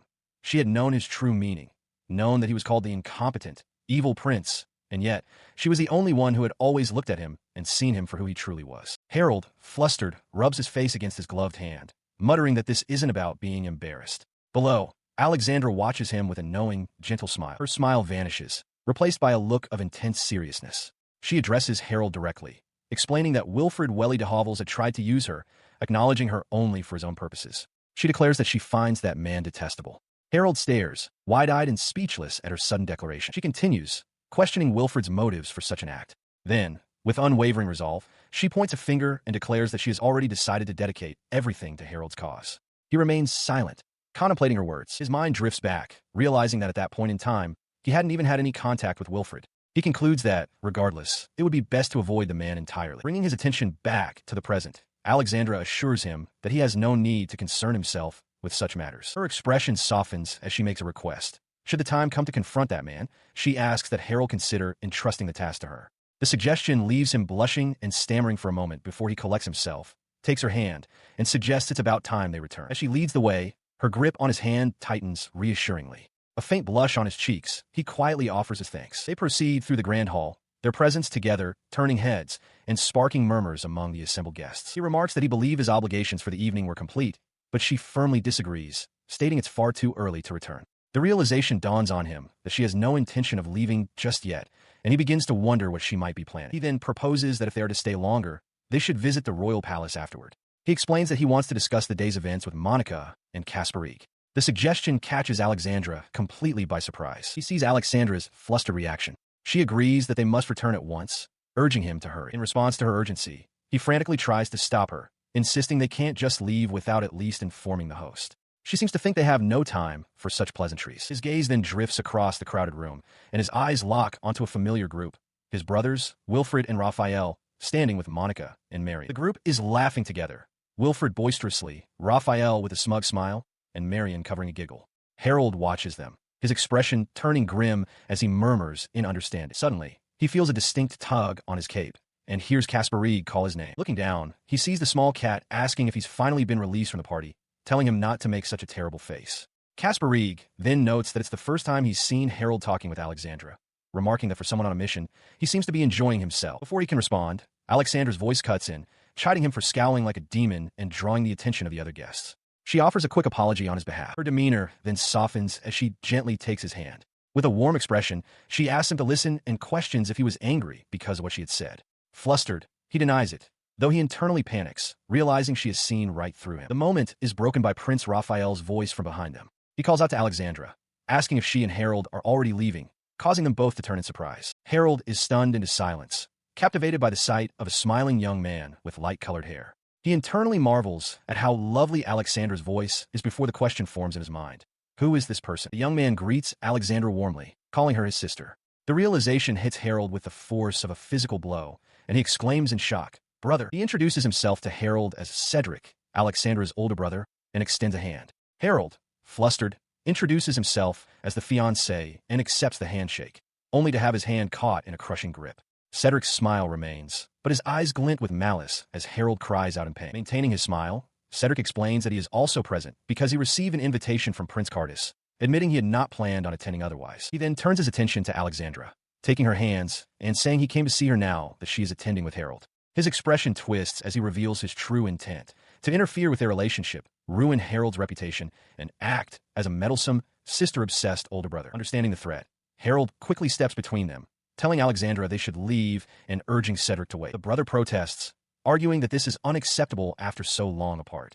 Alexandra, however, turns to him with a cold expression and states that she has no business with him. He is taken aback, pleading with her and reminding her that he is the next head of the Chevalier family. Unmoved, Alexandra holds onto Harold's arm and asks if her brother has any request for her. She makes her wish clear, for him to leave them alone immediately. She firmly states that as the eldest daughter of the Chevalier house, her engagement to the third prince, Harold, is a settled matter. Her brother becomes frantic, shouting that their very existence as a couple will inevitably have an influence, however small, on the struggle for the royal succession. He explained his reasoning. Harold listened, realizing that Cedric's actions were a calculated move to gain influence within the royal palace, leveraging the power of the Chevalier house for the sake of its next head. Cedric declared that he was already 3 steps ahead. The prince was taken aback, questioning the timing of this revelation and wondering if his brothers were involved. His suspicion was confirmed as Prince Raphael appeared, a smug grin on his face. Raphael explained that with the royal family and the Chevaliers now connected, he had been asked to add some excitement to the proceedings. He stood before Harold and Alexandra, arms crossed with a confident laugh. Harold insisted he had no desire to be part of the succession struggle, but Cedric cheerfully offered his assistance, claiming he would do anything for his dearest sister's sake. Alexandra, however, cut him off, her expression firm. She declared that was quite enough and turned to Harold, asking if he was ready to leave. Her brother's smile vanished. He considered the situation, believing that to survive in the world of Inhaza, one needed the power of the Chevalier house. The most logical strategy, he concluded, was to make an ally of him. Despite this, Harold bowed his head slightly toward Alexandra, admitting that he, too, wished to borrow Cedric's power. He reasoned internally that a simple bow was a small price to pay for the Chevalier house's backing, a move that could help him and Alexandra avoid a disastrous fate. His former pride, he realized, was long gone. Cedric accepted the proposal. Understood, he said, agreeing to lend his strength. He then added a crucial caveat. There was a condition. The prince looked up, surprised by the stipulation. With a sudden shift in tone, Cedric apologized for his bluntness before stating that Prince Harold was known throughout the world as the incompetent, wicked prince, a reputation he claimed was Harold's own doing. Alexandra reacted with fury, demanding to know why her brother was insulting him, while Raphael watched with amusement. Harold was stunned, realizing Cedric was implying he needed to atone for the damage to Alexandra's name. Cedric then pointed, laying out his condition plainly. He explained that within the world of Inhaza, there exists a duel event. To win his approval for the relationship with Alexandra, Harold must first defeat him in combat. He stood there, a bead of sweat forming on his temple as he processed the challenge. In his mind, Cedric was an event boss, a formidable obstacle. He knew his own capabilities were hardly superior to those of the heroines, a fact that filled him with doubt. Could he, in his current state, truly defeat Cedric? As this question echoed in his thoughts, a voice called out his name, Haru-sama. Alexandra stands defiantly, declaring that she has no need for a partner like her brother. With a determined glint in her eye, she insists that if the Chevalier family requires support, she will be the one to provide it all. Her words are interrupted by the arrival of her brother, Cedric, who smirks as he announces that he is the next head of the family. Hearing this, Harold lowers his head and quietly concedes, much to Alexandra's surprise. He steps forward, directly challenging Harold. Cedric questions if Harold intends to prove he is a man worthy of Alexandra. As she calls out Harold's name in alarm, Cedric demands that he demonstrate his worth by crossing swords with him. The challenger then lays out his terms. Acknowledging that preparations will be necessary, Cedric proposes they hold the duel in 1 month's time at the Chevalier family's townhouse. With a confident bow, he states that he will be looking forward to their confrontation. Alexandra, aghast at the turn of events, calls out to both her brother and Harold, her voice filled with panic. As Cedric departs, Alexandra turns to Harold, her shoulders slumped in defeat. She tells him frankly that in his current state, it is almost impossible for him to achieve victory against her brother. She questions why he accepted the challenge at all, wondering why he didn't simply dismiss her brother's taunts. Harold looks at her intently, replying that he could not simply let it go. He explains that he cannot back down now. To avoid a bad ending, he must become the protagonist's substitute and marry Alexandra. They stand together, their hands clasped. His mind flashes to a vision of a brighter future, one where he and a crowned Alexandra are laughing together. He is determined to break through this terrible fate and see what lies beyond, with her by his side. Returning to the present, Harold walks away with Alexandra. She looks at him with a mixture of concern and exasperation, remarking that he is truly foolish. He simply replies, I know. In a training yard, Harold lies completely spent on the dirt ground, Kasparig perched calmly on his chest. He exhales, murmuring his thanks and admitting he is finished for the day. Watching from the side, Alexandra and Monica rest their chins on their hands with concerned expressions. Alexandra turns to her companion, asking for her opinion on the situation. They move to kneel beside him. Monica states her belief that at this point, no further growth can be expected from him. Alexandra agrees, remarking that they have both been merciless in his training. His trainer's assessment sparks a realization in Harold. He sits up, understanding that his physical abilities have reached their maximum potential. Seeing this, Alexandra suggests that it would be better to switch their focus to specialized technical training. As this unfolds, Kasparig sits alone, his gaze fixed on a butterfly. He thinks to himself that, with this development, they can finally proceed to the next step. Getting to his feet with a renewed sense of purpose, Harold holds a practice sword and addresses the two women. He announces that he has a proposal for his future training, clarifying that it is more of a request. Intrigued, Alexandra asks him to elaborate. Harold explains that for his future sparring sessions, he will need Kasparig to be his partner. He turns his full attention to the cat, his expression hopeful. Hey Cass, he asks, will you join me for some special training? The cat responds with pure delight, leaping onto Harold's shoulder and rubbing affectionately against his cheek. Of course, Kasparig declares, I'm your partner, Hal. In the castle battlements, Alexandra smiles, giving her approval. She agrees to the plan, noting that it's a good idea as it will also help him get used to handling his shield. She appears flustered by the arrangement, but Harold, now dressed in his formal attire, confidently reassures her. He promises that he will be the one to make her strong, so she has nothing to worry about. Her cheeks flush, but she accepts his offer with a determined yes. Nearby, Monica holds Kasparig and reminds Harold with a sly smile that he must absolutely be there for training again tomorrow. He cheerfully agrees, waving goodbye and saying they'll see her tomorrow. As he and Monica turn to leave, he suggests they head back to their rooms. But as they begin to walk, he abruptly halts. His eyes widen, a look of shock spreading across his face. His path is blocked by the fourth prince, Wilfred, accompanied by the maid Marion Seiler. With a neutral expression, Wilfred addresses him as Brother Harold. As Harold and Marion prepare to depart, Prince Wilfred approaches with a condescending smile. He asks if his sister-in-law is already leaving, but Harold cuts him off, stating coldly that it is none of his concern. He continues, announcing that he has been officially recognized as their brother Cardus's right-hand man. Harold, with Kasparig perched on his head, glances back, his expression unreadable. He responds with a flat sigh, remarking that while that's good for Wilfred, he has absolutely no interest in the matter. Wilfred's eye twitches, his composure momentarily broken by the dismissal. He presses on, revealing that he heard Cardis himself boasting about the appointment. He then pointedly asks if Cardis ever considered Harold for the role. A memory surfaces of Cardis, declaring he never once thought of a certain person as his right hand. The insinuation makes Harold and Marion visibly annoyed. He then turns to Marion with a reassuring smile, telling her not to worry. With a flourish, he declares that from now on, he will unite the factions and elevate Prince Cardis to new heights. Marion watches him, her own smile laced with skepticism. Harold interrupts Wilfred's speech with a simple, devastating statement. He is leaving their older brother's faction. The declaration leaves Wilfred utterly stunned. He challenges Wilfred's shock, asking if he truly believes such a thing wouldn't be permitted. Pointing a finger, Harold questions what right Wilfred has to object if their brother himself agrees to it.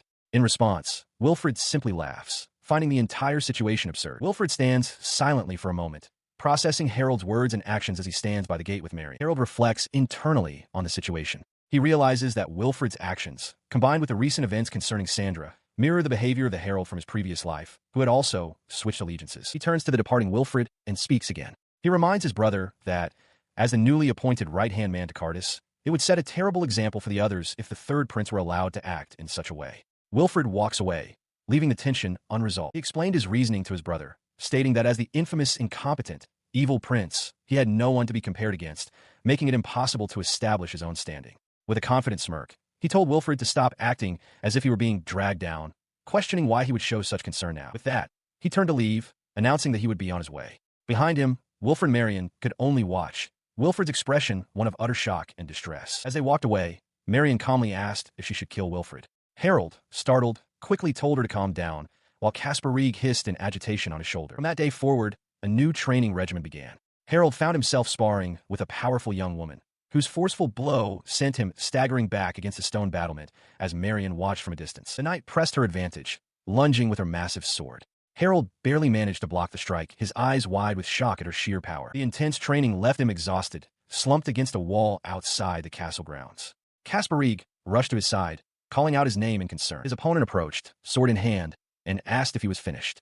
Wiping a trickle of blood from his lip, Harold gritted his teeth, declaring that he wasn't done yet as he forced himself to stand. She met his defiance with a confident smile, vowing that if he wouldn't come to her, she would certainly defeat him and show him true strength. Sometime later, a carriage rumbled along a road, carrying its passengers away from the familiar city. The carriage brought them to a new city.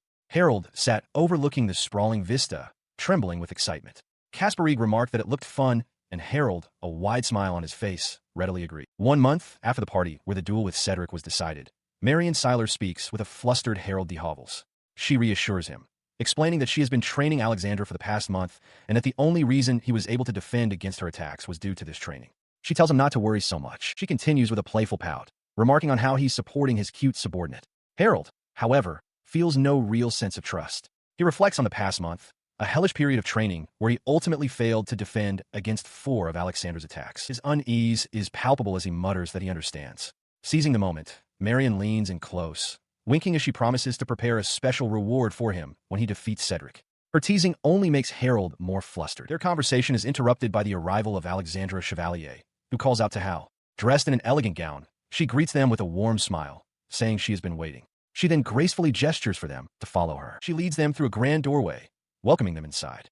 As Harold steps through, Kasparig perks up on his head. Waiting for them beyond the threshold is Wilfred Welly de Hovels, who greets Harold with a pleasant smile, stating he's been expecting him. He extends a hand, formally welcoming Harold and expressing his anticipation for their business. Harold is taken aback by the gesture, his own hand glowing faintly as he hesitates. He thinks Wilfred is standing far too close, but awkwardly accepts the handshake. Watching the exchange, Alexandra interjects with a stern expression, pointing out that Halsama has only just arrived. Wilfred turns to her with a smile, casually agreeing with her observation as if it were of little consequence. A short while later, the group is seated together.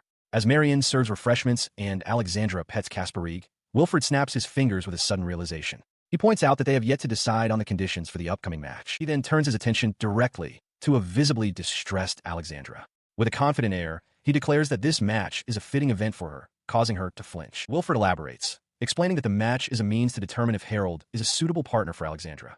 He looks directly at Harold, stating that to prove it, he wants Harold to demonstrate his resolve and his feelings toward her. He listened as Wilfred calmly laid out his terms for the match. If Wilfred were to win, he would not only bless the engagement between Harold and Alexandra, but also, as the future head of the Chevalier family, promise his full and unwavering support. Harold, flanked by a concerned Alexandra and a surprised Marian, then asked for the other side of the bargain. He declared his own condition with unwavering intensity. If he were to win, Wilfred must personally petition the king to annul his own engagement to Alexandra. Before Wilfred could respond, Alexandra sprang to her feet, shouting for them to wait.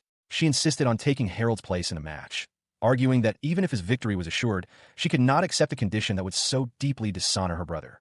Her outburst left Wilfred flustered, who protested that her intervention would render the entire arrangement meaningless. Harold gently placed a hand on Alexandra's shoulder, halting her protest. He calmly reassured her that he understood the situation and that it was all right. Turning to face him, Alexandra looked up, seeking confirmation if he was truly certain about his decision. Kneeling before Alexandra, Harold de Hovels takes her hand. With a confident smile, he addresses her as Xandra, explaining that he has endured a month of grueling special training precisely for this moment. He declares that because of his preparation, no matter the conditions of their contest, he will absolutely not lose. Alexandra looks back at him, a gentle and slightly surprised smile gracing her lips. His outward confidence masks a deeper truth. He admits to himself that he wants to run away, but he cannot. He is Harold Welly de Hovels, known as the cheating dog, the weakest of them all. His thoughts turn to his opponent, Cedric Chevalier, who stands ready with a curved blade. Harold knows that against an adversary as strong as Cedric, who is on par with the heroine, he stands no chance of winning a fair fight. Cedric, however, seems to have made his decision. He acknowledges that while this is the only way, it is fine. With a serene smile, he accepts the challenge, stating, "Let's begin." The two now face each other in a courtyard.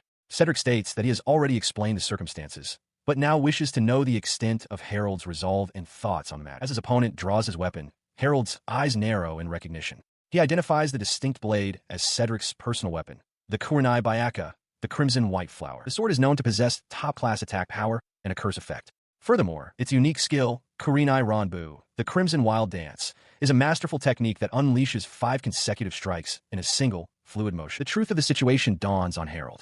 Cedric isn't merely trying to win. He fully intends to kill him. A single misstep would be fatal. Yet, despite this grim realization, a smirk plays on his lips as he understands this was Cedric's plan all along. He calls out to Kasparig, who materializes on his shoulder. Harold asks the cat to fight alongside him, and Kasparig readily agrees, declaring himself Hal's partner. With his companion at his side, Harold crouches, dark energy swirling around him as he prepares for the deadly duel. He faced his opponent, Cedric, who looked at him with disbelief. Cedric questioned if Harold truly intended to fight him, addressing him formally as Your Highness. Cedric's expression hardened as he gripped the hilt of his sword. He stated that since Harold had made the decision, he would offer a warning. He would not be holding back. He replied that it was fine by him. Clutching Kasparig's weapon form, Harold declared that he and his partner would seize victory together. With the combatants ready, Marian Seiler announced the condition of the duel. The winner would have their engagement to Alexandra formally recognized. With a sharp gesture, she cried out for the match to begin. The moment the word was given, Cedric lunged forward with blinding speed.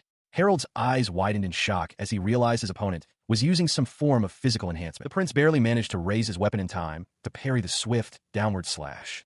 The force of the blow was palpable, but his defense held. He smirked, feeling the power granted by Kasparig. He thought to himself that with this overwhelming advantage in both speed and might, victory was assured. As he blocked another strike, he told Cedric it wouldn't be so easy to defeat him. In response, Cedric unleashed his signature technique, Kurenai Ranbu. A furious barrage of slashes descended upon Harold, the attacks never ceasing.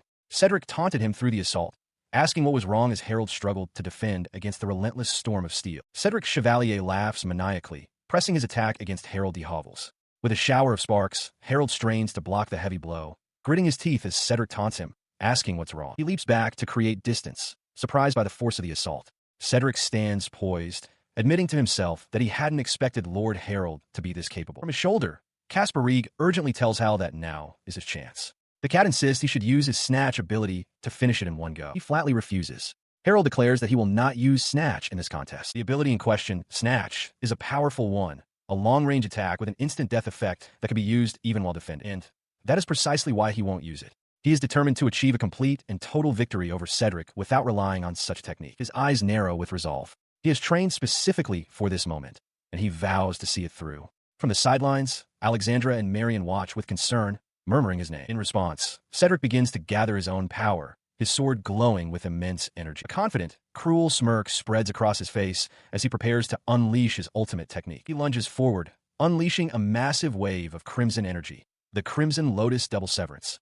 Harold braces himself, his own weapon flaring with dark power to meet the devastating attack head-on. He braced himself for the incoming assault. From a distance, Kasparig watched, musing to himself that it was a shame, but playing along with his partner's whims was part of Harold's role. Sensing the thought, Harold internally cursed the creature, calling it a bad cat. With his sword held firm, he stared down his opponent, his eyes burning with defiance. He roared a challenge for Cedric to come on, vowing that he would block the attack. The two blades met with a deafening crash. A shockwave erupted from the point of impact as Harold's sword held fast against the crimson energy of Cedric's technique. Stunned that his attack was stopped, Cedric could only grit his teeth and call him a fool. Before Cedric could react, Harold drove his free fist directly into his face. The force of the unexpected blow sent Cedric flying backward, tumbling through the air.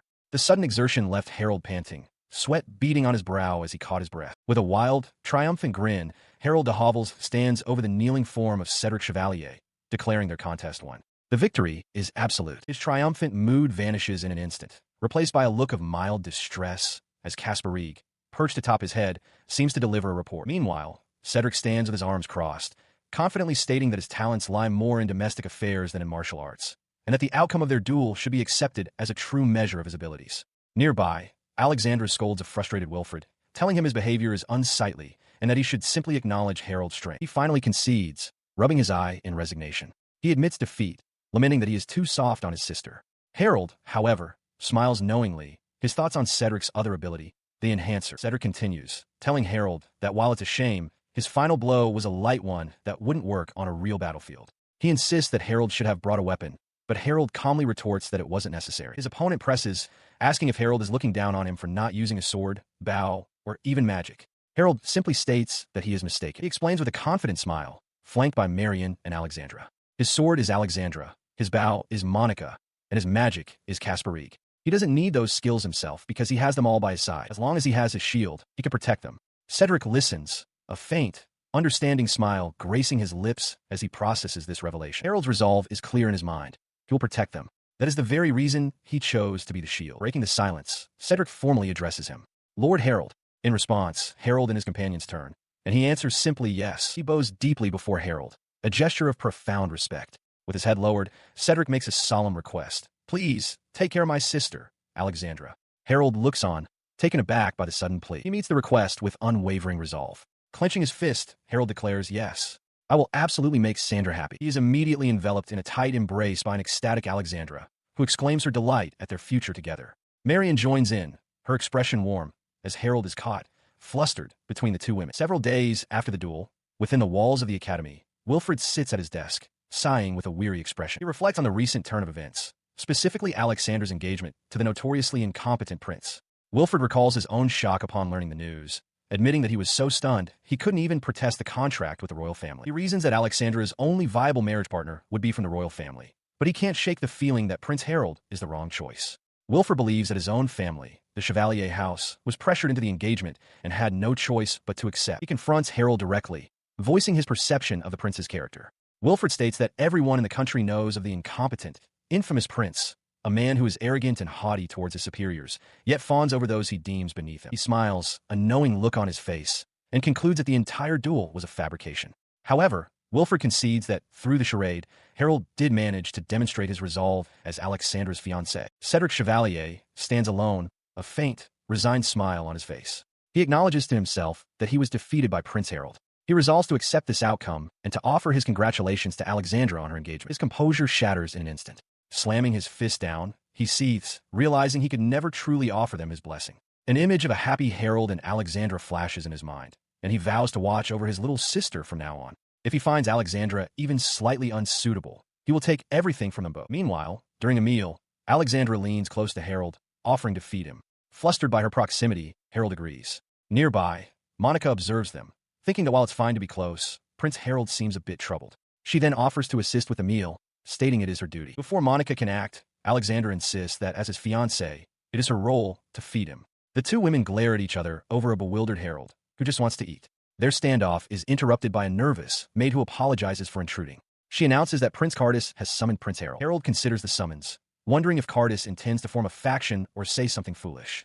He dismisses the thought and calmly tells the maid he understands and will go at once. As he prepares to leave, Alexandra declares that if he is meeting with Prince Cardis, she must accompany him as his fiancée.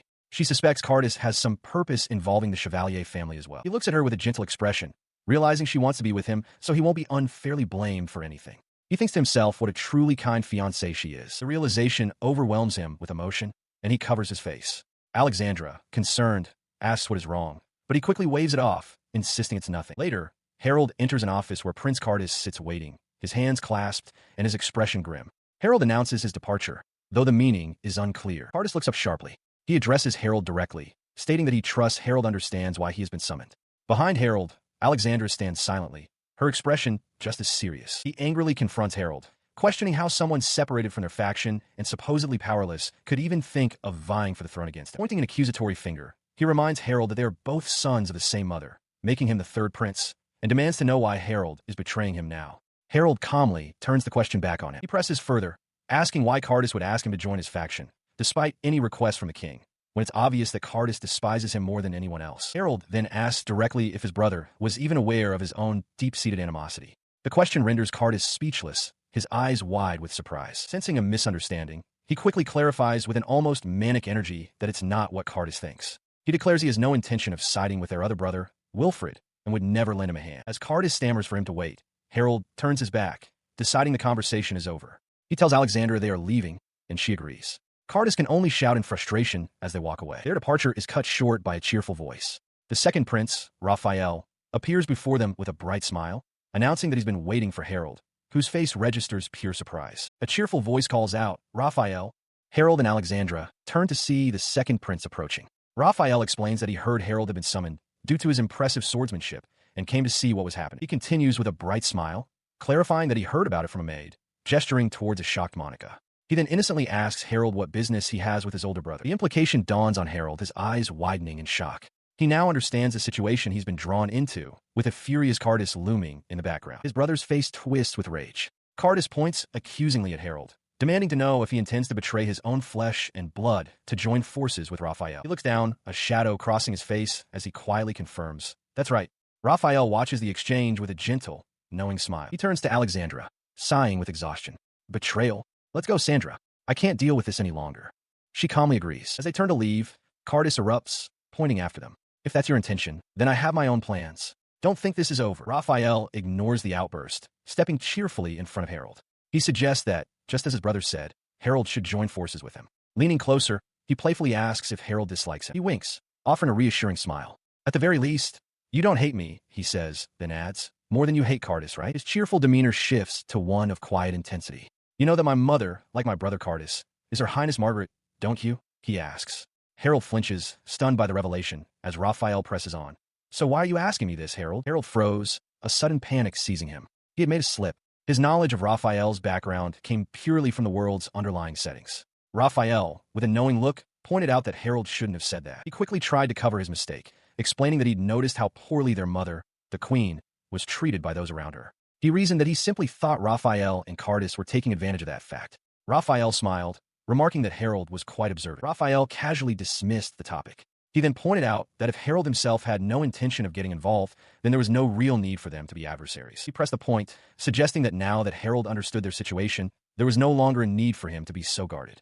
Harold hesitated, conceding that it might be true, but remained uncertain. Harold's thoughts, however, returned to the source of the entire conflict. He recalled that the incident was instigated by Cardis drawing Wilfred into his schemes, a fact underscored by Cardis's own words. He clutched his head, frustrated. Cardis had made it clear that if Harold let the matter drop, he would retaliate. The threat left Harold feeling trapped. Sensing his turmoil, Raphael extended his hand, presenting an alternative: join him and gain his protection. Harold considered the offer, but stated that he had a request to make first. Raphael questioned his reasoning, asking if it wouldn't be better for his future to simply accept. With unwavering resolve, Harold confirmed that it was absolutely necessary. His certainty, however, was based on his foreknowledge of events. He knew that, in time, Raphael would undoubtedly become Wilfred's ally, forming a powerful faction. Therefore, he concluded with conviction, getting close to Raphael was not a sound strategy. Harold considers Raphael's true intentions, realizing that the prince's solicitation was also a strategic move to bring the influential Chevalier family into his sphere of influence. He holds Alexandra's hand, his resolve hardening. While avoiding his own grim fate is a priority, he finds the thought of any harm coming to her and her family even more detestable. Alexandra, sensing his intensity, looks up at him with a blush and a hint of confusion. His attention returns to the conversation at hand. Harold clarifies to Raphael that he isn't simply being reserved. Raphael's smile doesn't waver as he presses the point, asking if this is a refusal and pointedly questioning whether Harold intends to aim for the throne himself. He bows his head slightly, making his position unequivocally clear. He declares that he has no intention of involving himself in the struggle for the throne, nor will he offer his cooperation to any faction. Raphael raises his hands in a gesture of concession, his smile unwavering. He accepts Harold's firm stance, stating that if he is that resolute, then there is nothing more to be done, and he will abandon his proposal for the time being. He then adds a surprising offer, urging Harold to seek him out if he ever finds himself in trouble, reminding him that they are brothers. The unexpected sentiment catches Harold completely off guard, leaving him momentarily speechless with his fists clenched in surprise. Elsewhere, Alexandra's face is flushed with emotion. She clutches her hands to her chest, thinking to herself that for Harold's sake, she can endure anything. Her resolve translates into action. Following the duel with Cedric, Harold's training regimen was intensified fivefold for an entire month. He lies exhausted on the floor as Alexandra sits on his back to add to the challenge, while Kaspareg prods his head, cheering him on. Harold can only groan that the overwork will be the death of him. To continue leveling up, Harold persists in his special training, wielding the jet-black scythe Kaspareg. The weapon, now manifesting as a massive claw, has grown significantly in power. He deftly evades its sweeping attacks as Kaspareg, in its small cat form, watches with amusement. After the session, Alexandra approaches him, her cheeks flushed. She expresses her sincere gratitude for how strong he has become. He seems flustered by her forwardness as she playfully pokes his cheek, thinking she's being a bit too familiar. Their moment is interrupted by Monica's arrival. She announces that she bears an order from His Majesty the King. They are to come for an audience immediately. Surprised, Harold asks what the matter is. She considers his question with a worried expression, speculating that the summons is likely not related to Prince Cardis. The thought does little to ease Harold's troubled look. Deciding to face the matter, he quickly tells the others he will go to the king's location and urges them to wait, before rushing off toward the audience chamber. In the throne room, King de Hovels sits upon his throne and begins to explain the reason he has summoned them. He reveals the significant news to the four assembled princes, Raphael, Wilfred, Harold, and Cardis. A legation from the Valtion Holy Kingdom is being dispatched to their nation. The announcement catches Harold completely off guard. He had been expecting a lecture, but this development was entirely different. His mind races, pondering the implications of a visit from the Valtion Holy Kingdom. The Valtion Holy Kingdom is the seat of the church that governs this world's faith. It is the main stage of the story he knows, and from it, the heroine is set to appear at the Royal Academy as an exchange student, Saint Christia, accompanied by her follower, the Holy Knight Cawardelmia. Christia is the very picture of a saint, a heroine filled with selfless devotion and love. Surrounded by gentle creatures in a peaceful field, this marks her first appearance in this new reality. As Harold contemplated the arrival of the game's heroine, another character came to mind. Carla, the so-called Kutsukuro heroine, a woman whose most memorable moments involved being captured and defiantly shouting, "Kill me," at her captors. While such grim recollections occupied his thoughts, the proceedings in the throne room continued. Cardis stepped forward, asking his father if they had been summoned to serve as the legation's escort. Harold, meanwhile, tried to focus, knowing this was no time for distractions. The king acknowledged the directness of the question. He explained that while he would normally ask either Cardis or Raphael, the purpose of this particular visit was solely to foster goodwill. Therefore, he announced with a confident smile, he would entrust the duty of escorting the legation to Wilfred. The decision left Cardis stunned. He immediately protested, pointing out that Wilfred was only 13 and had never before performed such a duty for the royal family. Harold, meanwhile, felt a wave of relief, believing this meant he was uninvolved. The queen voiced her agreement with Cardis, arguing that the responsibility was too great. But the king was firm, declaring that it was precisely because of the weight of the duty that it was time for Wilfred to begin fulfilling his obligations as a prince. He then turned to his eldest son, instructing Cardis to provide assistance to Wilfred, as he would be there with him. Cardis could only bow his head in acceptance. The king stroked his chin, musing that perhaps the Ibel king had foreseen this development and deliberately placed Wilfred within Cardis's faction. From his seat, Harold watched his father's calculations with a grim expression. Just then, Raphael spoke up, addressing the king. He proposed that if the goal was to give Wilfred experience, it would be best to have Harold, who was the same age, join him. The two of them, he suggested, could be assigned the escort duty together.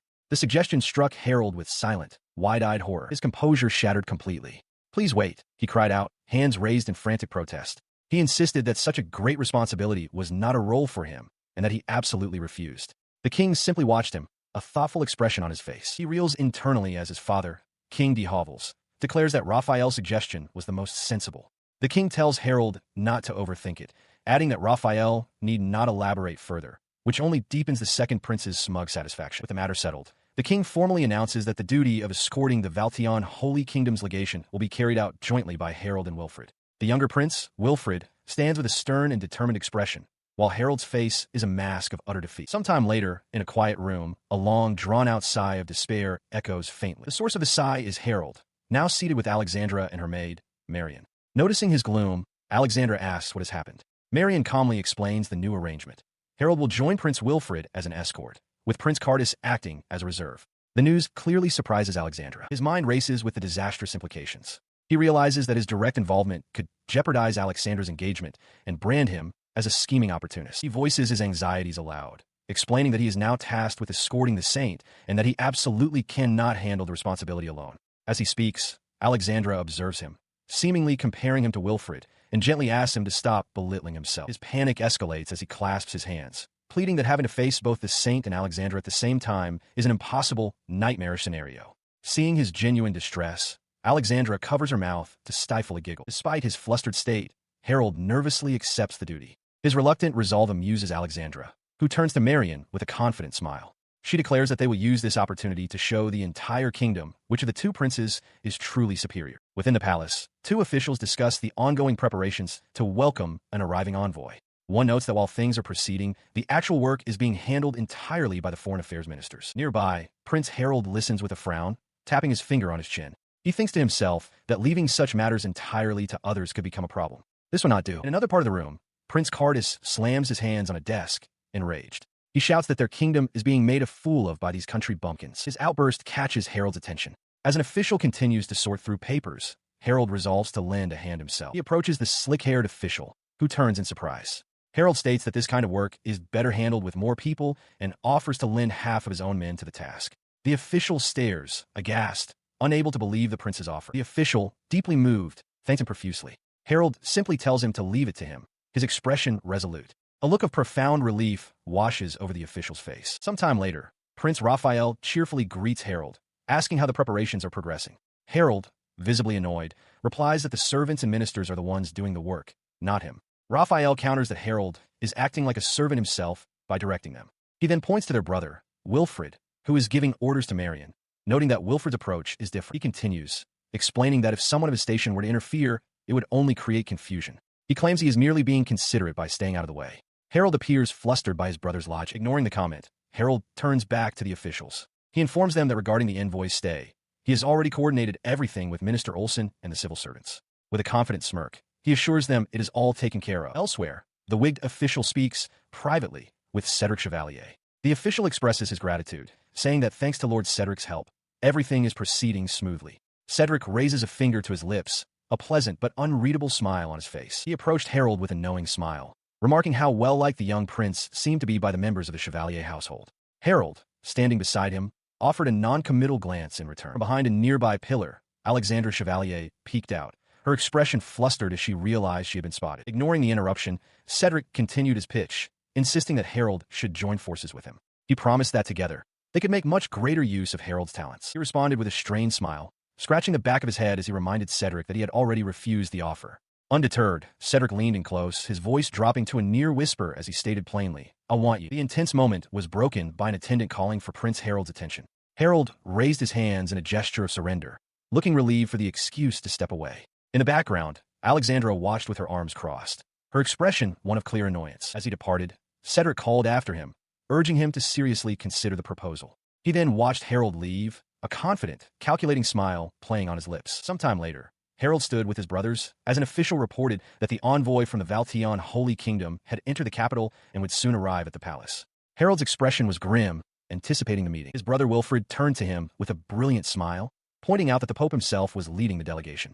He declared that, regardless of their past issues, they should all cooperate to ensure the reception was a success. To punctuate his words, Wilfred suddenly seized Harold's gloved hand, startling him. Holding his brother's hand firmly, he proposed they all combine their strength to give him, Wilfred, a grand welcome. Raphael smirked at the display, while Cardus looked away in disgust. Just then, the grand procession of knights on horseback began to arrive, greeted by the roar of the crowd. He stood with his brothers before a grand carriage as an attendant's voice cut through the air, announcing the arrival of the envoy from the Valtion Holy Kingdom. Stepping forward with a practiced smile, he addressed the carriage's unseen occupant. He welcomed His Holiness the Pope to the de Havil's kingdom and introduced himself as the fourth prince, Wilfred, offering to serve as their escort. As Harold watched, a flicker of confusion crossed his face. He wondered why no one was disembarking. After a moment's hesitation, He offered a slight bow and introduced himself as well, stating he was the third prince, Harold. At the door of a carriage, Holy Knight Cara del Mio blocks the path of Prince Wilfred, her expression stern.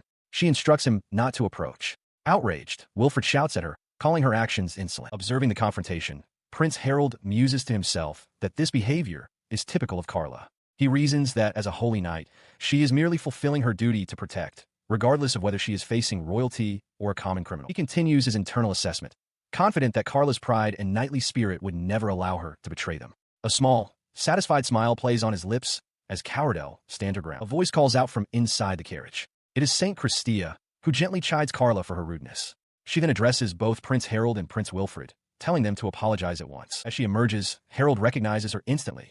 Christia Salino. He recalls that in the world of Tenbaza, she was the heroine with the worst personality, yet also the sole possessor of recovery and status-curing skills, making her the strongest supporter. Christia looks at her knight with displeasure, asking if she didn't hear her command. She declares that she will not permit any disrespect towards the princes of the De Havel's kingdom. Cowardel remains silent, her gaze lowered. In response to the public reprimand, the Holy Knight bows her head slightly and offers a quiet apology. Harold observes the exchange with a knowing smirk.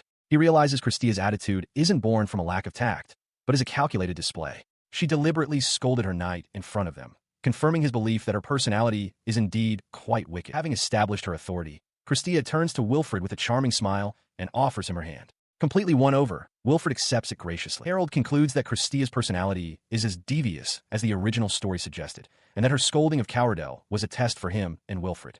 His thoughts are interrupted when Christia turns to him directly, asking about the Pope. Caught off guard, Harold can only stammer an apology. She stands beside a young man who explains that with the Pope's health failing, he and Christia have come as representatives of the Salvatore family. He introduces himself as Lorenzo II Salvatore. The name strikes Harold with shocking familiarity. Lorenzo, the name echoes in his mind, dredging up knowledge from his past life. Lorenzo is the mastermind behind the Saintis abduction incident in the Inhaza game, a plot designed to seize control of the Holy Kingdom. He cheerfully offers to guide them all to the king's location. Harold can only stare, a sense of foreboding washing over him as he realizes a major event is about to unfold. As they walk, Marion turns to Harold, her expression soft. She begins to apologize for the earlier incident, but Harold, his mind racing, barely registers her words. He thanks her, claiming to be accustomed to such things, though he internally admits he is completely blind to what lies ahead. His train of thought is shattered when he sees Lorenzo's hand gripping Christia's tightly. Marion notices his reaction and asks if something is wrong, but he quickly plays it off as nothing. The group proceeds into the grand throne room. King de Havels sits upon his throne, welcoming the delegation from afar with open arms. Lorenzo steps forward, bowing slightly.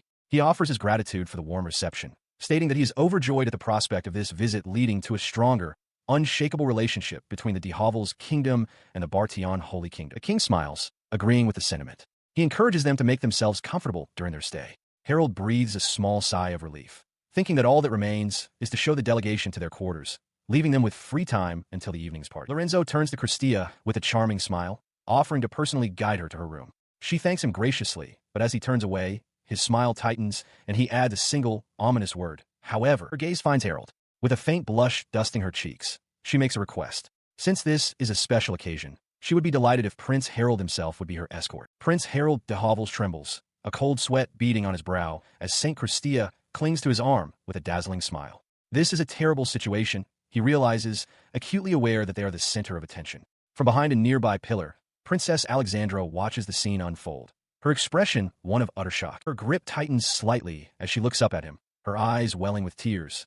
With a soft, pleading voice, she asks if he truly will not escort her. He stammers, unable to refuse such a display. Taking her hand, he forces a smile and declares that it would be an honor. From a short distance, Lorenzo Salvatore observes them with a knowing grin, while Princess Alexandra's distress seems to manifest as a crack upon the very pillar she hides behind. Now walking side by side through the grand hall, their attendants following closely, Christia expresses her admiration for the splendor of the de Havels royal palace.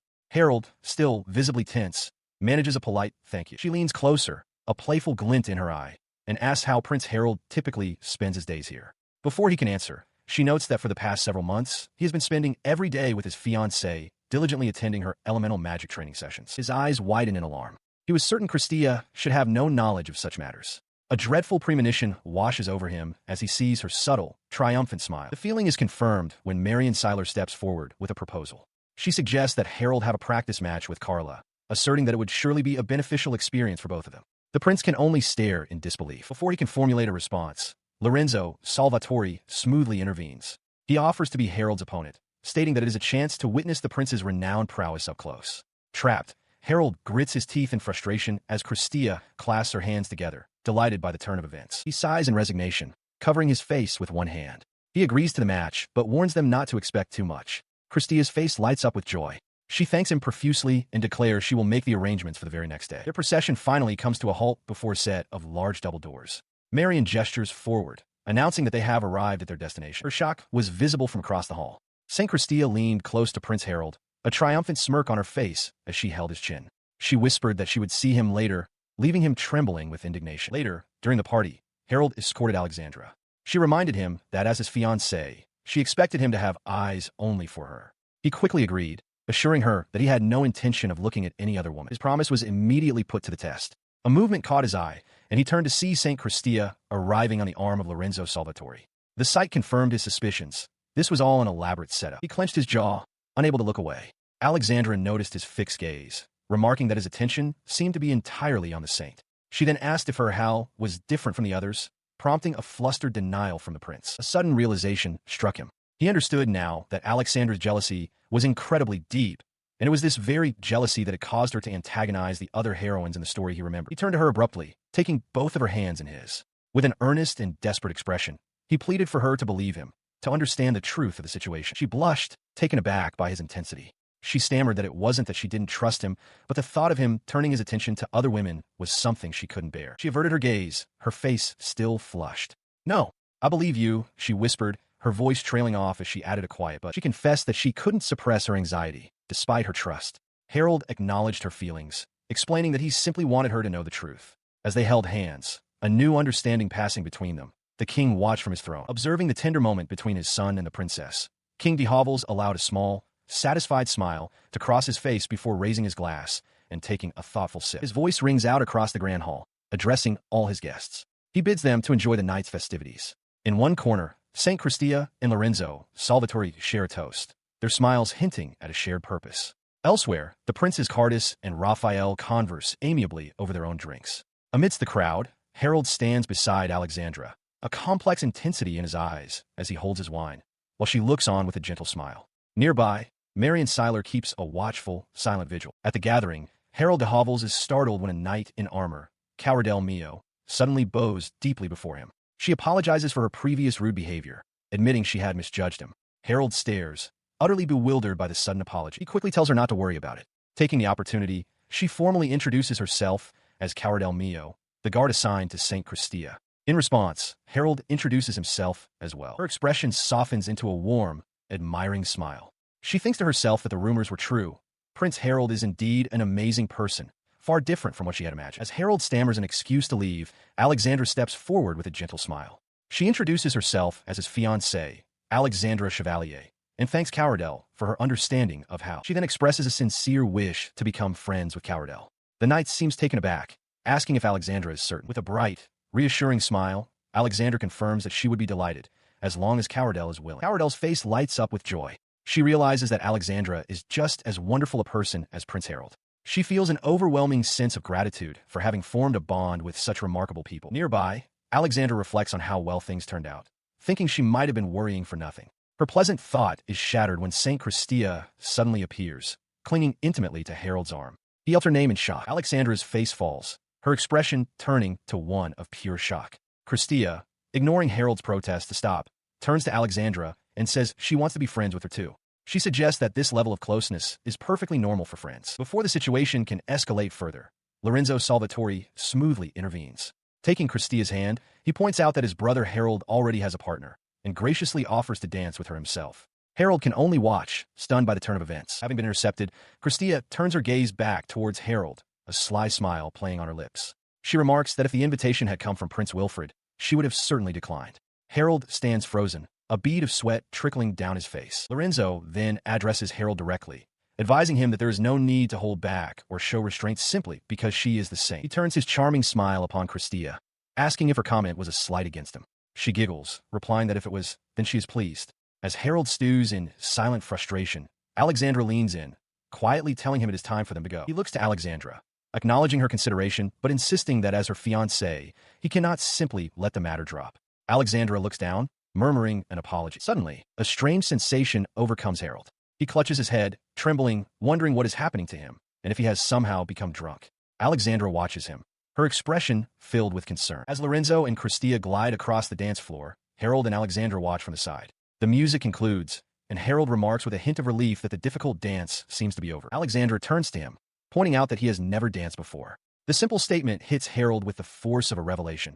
He's been tricked. At that exact moment, a small, faintly glowing object falls from his collar. Before he can react, Monica appears, holding out a handkerchief. She calmly states that Lord Harold dropped it. Harold is stunned to see her, his shock deepening as he notices Caspar Rieg with her, wondering why his cat is here. She offers a knowing smile, asking if this sort of situation is something he dislikes, adding that she had assumed he would enjoy it. As Caspar Rieg purrs in her arms, a blushing and flustered Harold internally demands to know why she went so far as to involve his cat in her scheme. Monica, holding Caspar Rieg, addresses a flustered Alexandra. She finds the situation amusing and asks if Alexandra's comment was directed at her.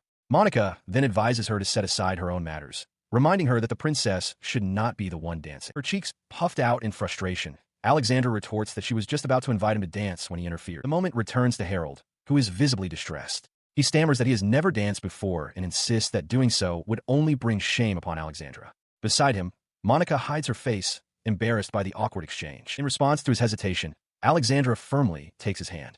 With a determined look, she declares that she will take the lead.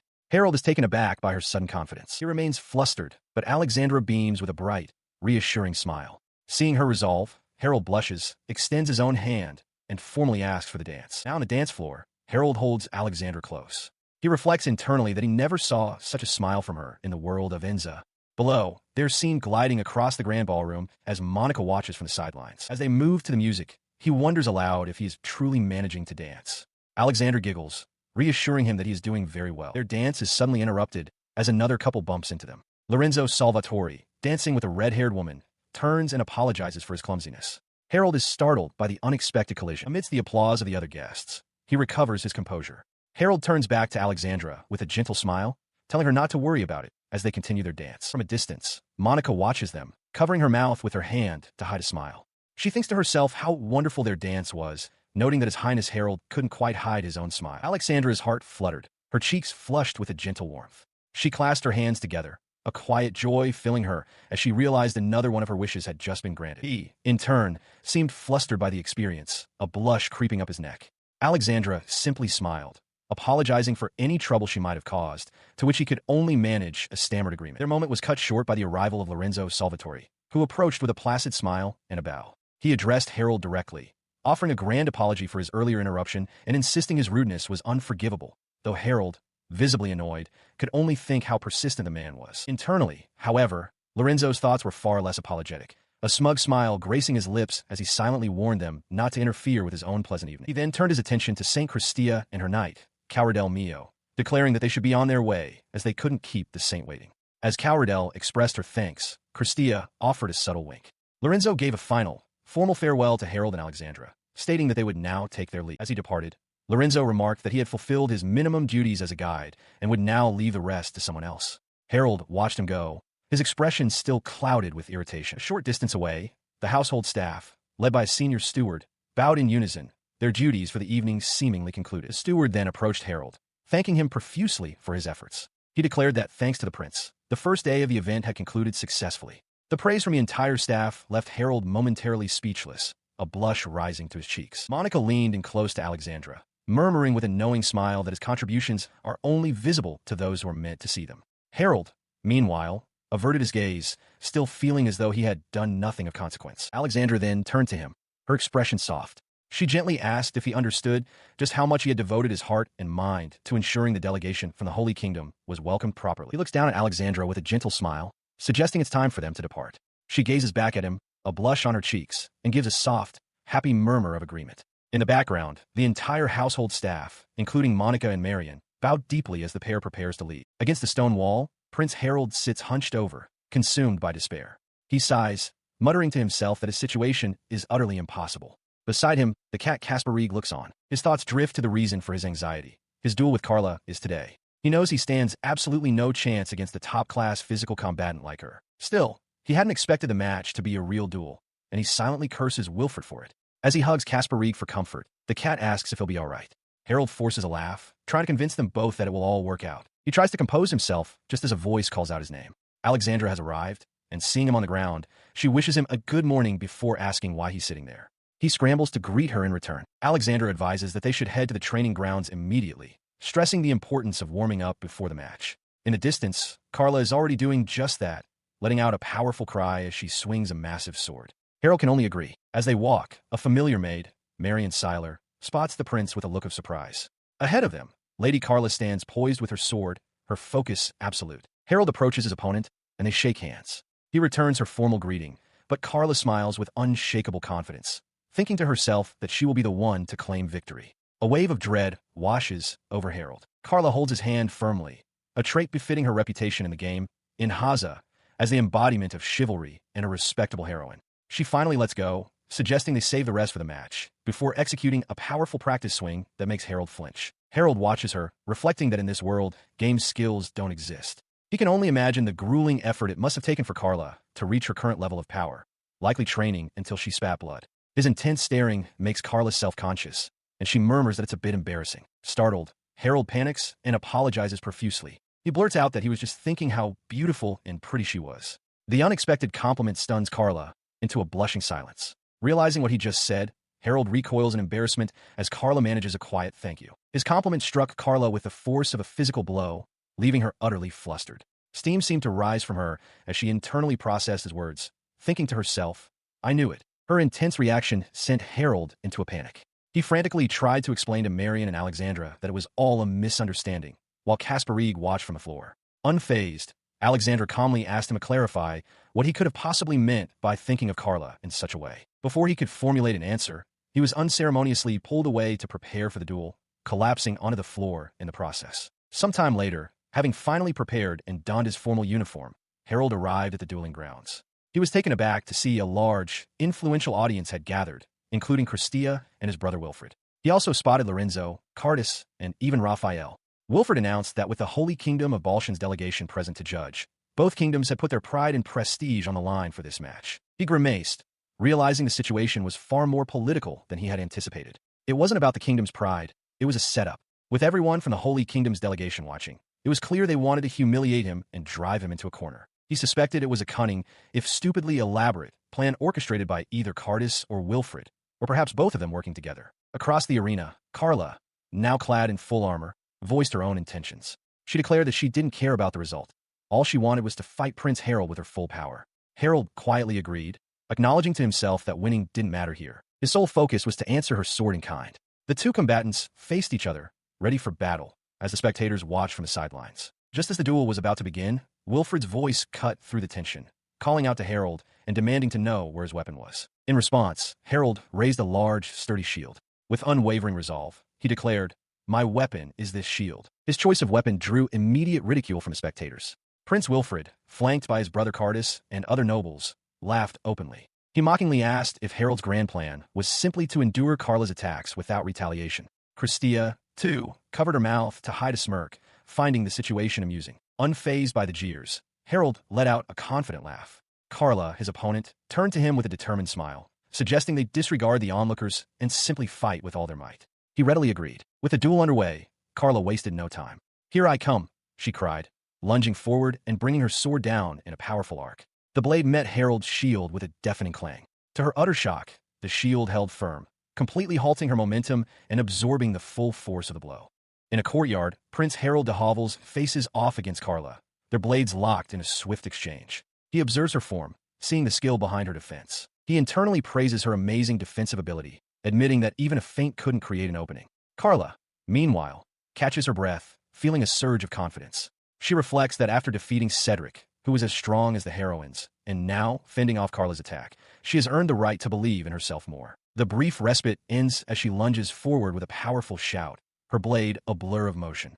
Harold meets the strike, gritting his teeth as he tells her to take back her previous assertion. Her attack blocked, Carla's expression shifts to one of impressed amusement. She chuckles, thinking to herself that he is definitely stronger than Cedric. He, however, acknowledges the narrowness of his defense. He admits that he only just managed, and that letting his guard down for even a single instant would mean his defeat. Sensing his focus, Carla challenges him again, launching herself into another powerful, arcing strike. He grunts with the effort of parrying the blow. He knows he cannot afford any wasted movements. He must find the exact timing to exploit an opening in her relentless assault. His successful defense leaves Carla breathless with admiration. She declares that Prince Harold is the very first person to have ever blocked her attacks in such a manner. Her battle spirit ignited, Carla expresses her gratitude. She confesses she was initially reluctant to participate in the Arabiahan, but now she is thankful to have found someone so strong to trade blows with. Recalling her past as one of Inhei's worst battle maniacs, she decides to offer him a gift. Her most powerful skill, the one she prides herself on the most, my Carla del Minio's. She takes a low, powerful stance, and a shock of recognition hits Harold. He has seen this scene countless times in his past life, the very technique she used to defeat so many enemies. He realizes with dread that this is the Earth attribute's most powerful secret skill. As he braced himself, Carla roared, calling out to Prince Harold as she unleashed her ultimate technique, for heaven's destruction. The technique manifested as a flurry of strikes, hammering against his defense in rapid succession. A first, a second, a third, and finally, the last decisive blow. He grunted with effort, successfully blocking the final, powerful impact. Across the training ground, Carla's eyes widened in disbelief at his resilience. Catching his breath, he reflected on the attack. He knew that even within the Inhaza style, the four heavens destruction followed a single, predictable pattern.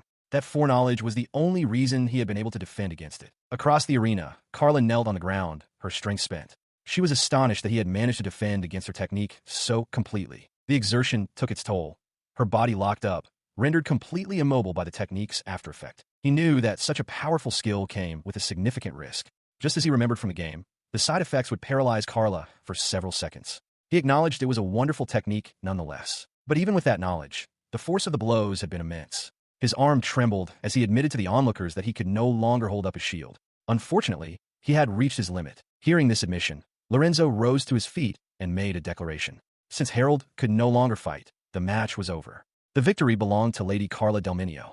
An official raises his hand, declaring the duel concluded. He proclaims Lady Carla del Minio the victor, an announcement that leaves Carla herself looking utterly bewildered. He justifies his decision by stating that Harold could do nothing more than barely defend himself with his shield.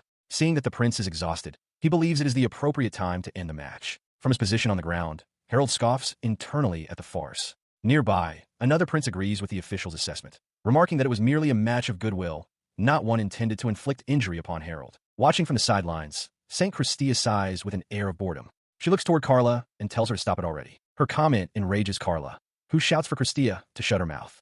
She argues passionately that Prince Harold completely blocked her most powerful attack, questioning how anyone could possibly call such a man weak. Christia smirks, retorting that if the fight continued, everyone would only see Harold struggling, and that as a holy knight, Carla shouldn't be bullying the weak. Refusing to yield, Carla insists that Christia is the one who should be silent. She declares that Prince Harold is truly strong and deserving of respect, but her impassioned defense fails to move the saint. The argument reaches Harold, who appears visibly flustered.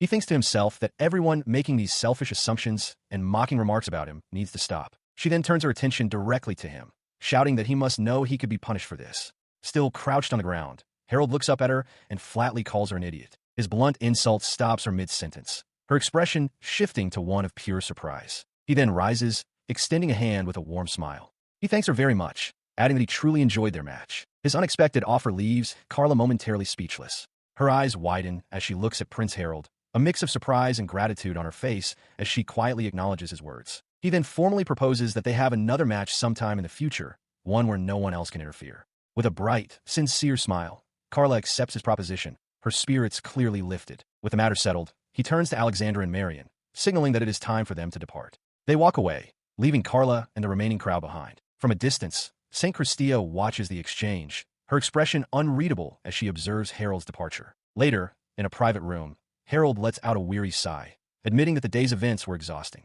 Alexandra, however, offers him gentle reassurance, telling him that he did his very best. Their conversation is interrupted by the arrival of Lorenzo Salvatore, who requests a private word with Prince Harold. The sudden appearance of the cardinal's son catches both Harold and Alexandra by surprise. Before Harold can respond, Alexandra steps forward, her expression hardening. She confronts Lorenzo directly, questioning if he wasn't the one rudely laughing at Harold's match earlier. She calls his request shameless. Lorenzo appears flustered by the accusation, admitting that her anger is justified. Despite this, he persists, asking if it would truly be impossible to speak with the prince. Harold remains silent, thoughtfully considering the tense situation. An invitation from the mastermind himself. Harold D. Hovels knew this couldn't be anything good. He weighed his options, realizing that if he didn't accept, it might trigger a disastrous outcome. Alexandra, sensing his hesitation, asked if he would really accept. He turned to her, his mind made up. He didn't know what Lorenzo's plan was, but he would hear him out for now. However, he vowed internally that if the plan involved hurting Alexandra, he would stop it at all costs. With resolve, he declared he would go. Having made his decision, he gave a small wave and announced he would be off for a bit, leaving to meet with Lorenzo. Upon his arrival, Lorenzo Salvatore stood waiting by a sunlit window, greeting him with a welcoming smile and thanking him for accepting the invitation. Harold approached cautiously, stating that he had heard Lorenzo wish to speak with him. The other young man simply gestured for him to follow, leading him further into the room. He cut through the pleasantries, stating he was only there to listen and that Lorenzo shouldn't trouble himself with formalities. Internally, he braced himself, certain that whatever was coming wouldn't be good. Lorenzo simply laughed, conceding that Harold had beaten him to the punch. Getting right to the main topic, Lorenzo began to explain the political situation. The Holy Kingdom, he revealed, is currently split into two opposing factions. One supporting the Pope, known as the conservative faction, and another composed of younger priests like himself, the reformists. He continued, clarifying that amidst this division, there is only one neutral party, Saintis Christia.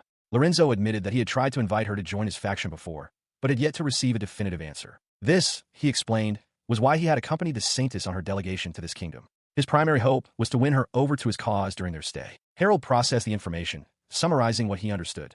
Lorenzo wanted his help to win over the Saintis. Lorenzo acknowledged that he would gladly appreciate the help, but clarified that wasn't quite his request, leaving Harold to wonder what he truly meant. He listened as Lorenzo made his request to guide the saint to the right path. The words struck him with the force of a physical blow, triggering a sudden, panicked realization.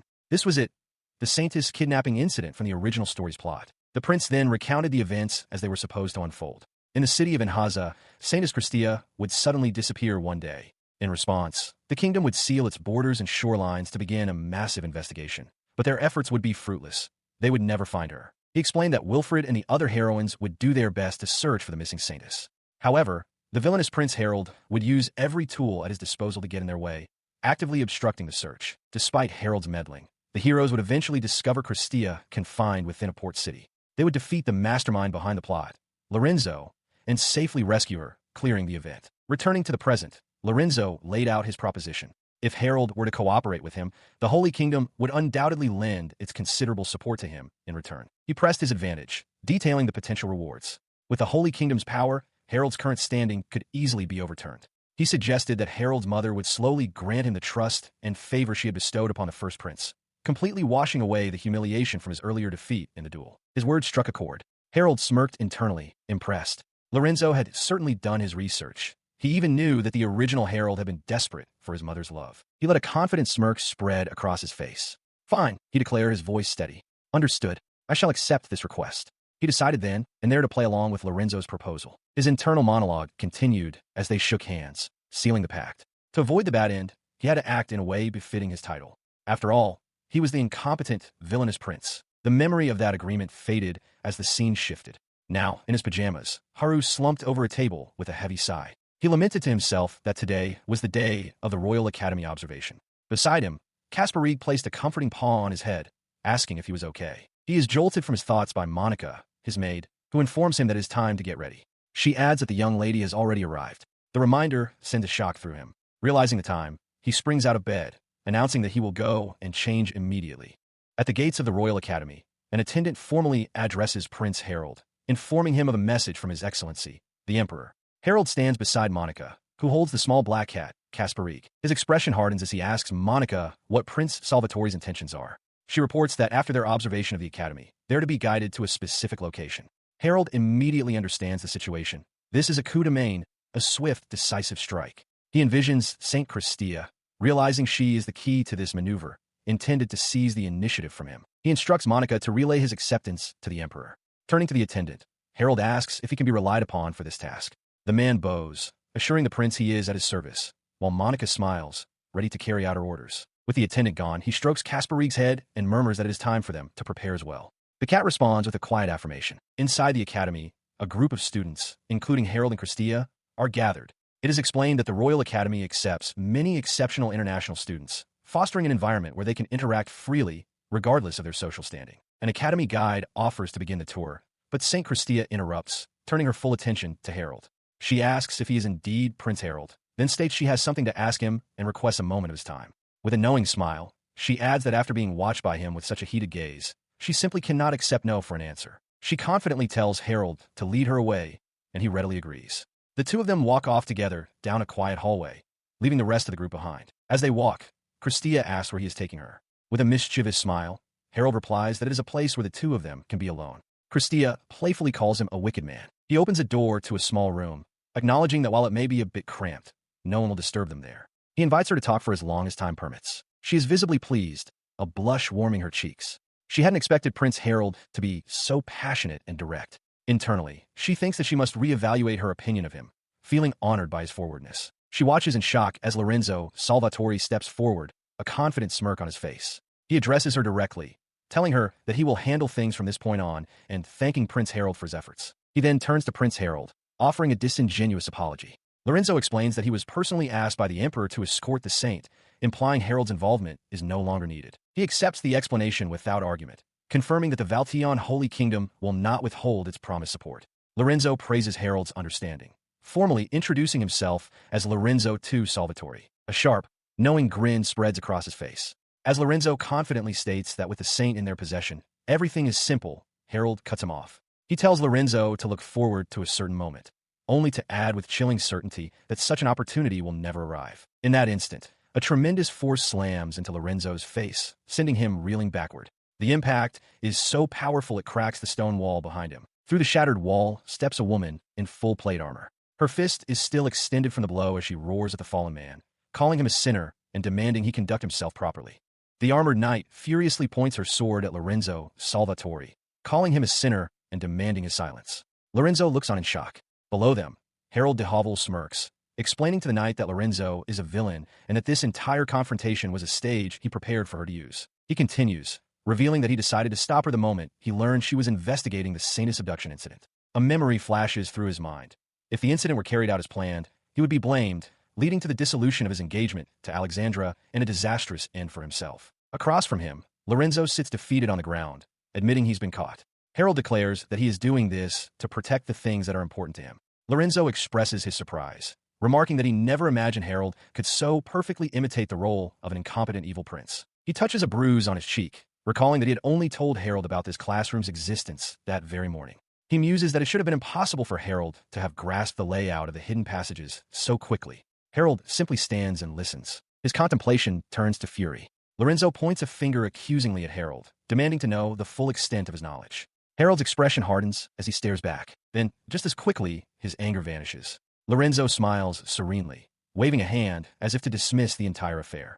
He concedes that this attempt was a failure and says he will simply wait for the next opportunity. He lunges forward in a blur of motion, but Christia remains perfectly calm. She asks if he truly thinks he can escape, explaining that Hal has already prepared the area. At her side, Monica clarifies that she is using the Saintess's boundary stone to seal the room. Lorenzo looks back to see Harold and his entire retinue assembled. Harold explains that Lorenzo attempting to escape by transforming his body was anticipated, and that Monica was assigned to counter it. He praises Monica for her excellent work before presenting Lorenzo with two choices: be captured or be defeated on the spot. Enraged, Lorenzo demands to know when Harold began colluding with the Saintess. Harold reveals that Christia prepared a means for him to retaliate immediately after the orders party concluded. He dismisses Lorenzo's promises as meaningless, stating that this is not a negotiation. Lorenzo glares, realizing he has no option but to leave. The truth is finally revealed. Lorenzo is the true culprit behind the Saintess abduction incident, a vampire possessing the dark attribute. He is the very antagonist who had been tormenting the original protagonist, skillfully using dark skills he had only just now been forced to expose. Across from the trapped vampire, Saint Christia stood with serene confidence. As the sole wielder of holy attribute magic in this world, her very presence was a natural counter, a divine nemesis to a creature of darkness. With her power as his backing, Harold pointed accusingly. He declared that with Lorenzo's true nature exposed and his abilities neutralized by the Saintess, there was no hope of victory, urging him to surrender quietly. In the shadows of his own hair, a wicked grin spread across Lorenzo's face. He burst into laughter, a hand dramatically covering his face. He mockingly asked Harold if something was amiss, expressing disbelief that his grand plans could have been thwarted by the so-called incompetent brat prince. He then conceded Harold's point. He could not escape from this place. Harold stared, bewildered by the vampire's nonchalance. He could not understand why Lorenzo was so composed, so utterly at ease in this situation. Lorenzo simply smiled, explaining that the incompetent brat prince had left him no choice. He would have to use it. With a sudden movement, a dark, spherical object in his hand was crushed. The intricate magical circle that had sealed the room shattered instantly, its light extinguished. He threw his arms wide, his laughter echoing in the now unsealed chamber. He issued a new command. If they wished to live, they would repent for their previous attitude and hand over Saint Christia immediately. The saintess herself looked on, holding the shattered remnants of the boundary stone, her calm demeanor finally broken. From a high window, Harold de Hovels and Caspar Rieg are startled by a flash of light. Harold wonders what just happened, his gaze drawn to the sky where a massive, monstrous bird materializes from crackling energy. The creature looms over the building, a great strange bird. Harold identifies it with dread, Vestfalner. Its massive talons extend as it descends. Below, panic erupts in a courtyard as students scatter. They cry out that a demon beast has appeared. Harold watches the chaos unfold, his expression hardening. He grits his teeth in frustration. He had hoped to resolve matters quietly before the Holy Kingdom's forces arrived, but now, with everyone watching, that is no longer possible. Elsewhere, Lorenzo Salvatore is confronted by Cowardel Mio, Christia, and Marion Seiler. The three women stand ready, acknowledging his presence with grim determination. Before he can act, magical chains erupt from the ground, binding him tightly. Christia laughs, declaring that he will not escape. Nearby, Harold and Marion watch the sudden development in shock. He struggles against the chains, gritting his teeth and muttering his own name, Lorenzo, in frustration. Seeing the capture, Harold turns to Christia and urgently demands that she tell him how to stop the rampaging demon beast. But it is Lorenzo who answers, a smug grin spreading across his face. He declares that it's impossible. He reveals that he destroyed the precious egg Vestfalner was guarding, ensuring the beast's grudge will not cease until its rampage is complete. As he gloats, the cold steel of a massive sword is pressed against his throat. Alexandre Chevalier stands over him, a chilling smile on her face. She calls him a fool, stating that summoning a bird like that won't change the final outcome. With the immediate crisis averted, Harold reflected on their success. They had managed to nullify Christia's destined path and avoid the bad end that awaited them. This left them with a larger problem, the monstrous Vestfalner. There was no need to deliberately engage such a powerful raid boss, especially since they knew the kingdom had already abandoned the academy's students, leaving them to fend for themselves. Despite the grim news, Harold turned to his companion perched on his shoulder. He asked Caspar Rieg if he could count on him, and the cat affirmed without hesitation, ready for what was to come. With a surge of energy, the small cat landed on the ground and grew to the size of a large panther. From a nearby rooftop, Harold gave the command to go, and Caspar Rieg confirmed, leaping into action. As they soared through the air, he called out to Alexandra and Monica below, declaring that he would act as a decoy and absorb all of the giant creature's attacks. Hearing his declaration, Monica confidently told Alexandra to leave it to them, and Alexandra agreed. With their support secured, Harold flew directly towards the monstrous bird as it let out a piercing cry. It lunged forward, but Harold managed to block the powerful strike. The fact that he could defend against it meant Vestfalner's level was likely 100 or less. A realization dawned on him. They might just stand a chance. He knew, however, that Vestfalner possessed a dangerous ability called homing. The creature could launch its feathers, which would relentlessly pursue their target until they made impact. Even so, he resolved to face it, planning to have the kingdom deal with the beast once he arrived. The creature unleashed a volley of its dark, hardened feathers. One of the massive projectiles flew directly at Harold, striking him squarely. But instead of being impaled, he caught the massive feather with a confident grin. He taunted the beast, calling it foolish for thinking it could win with a mere feather. He knew that once a homing feather hit its target, it lost its tracking effect. With this new weapon in hand, a plan began to form.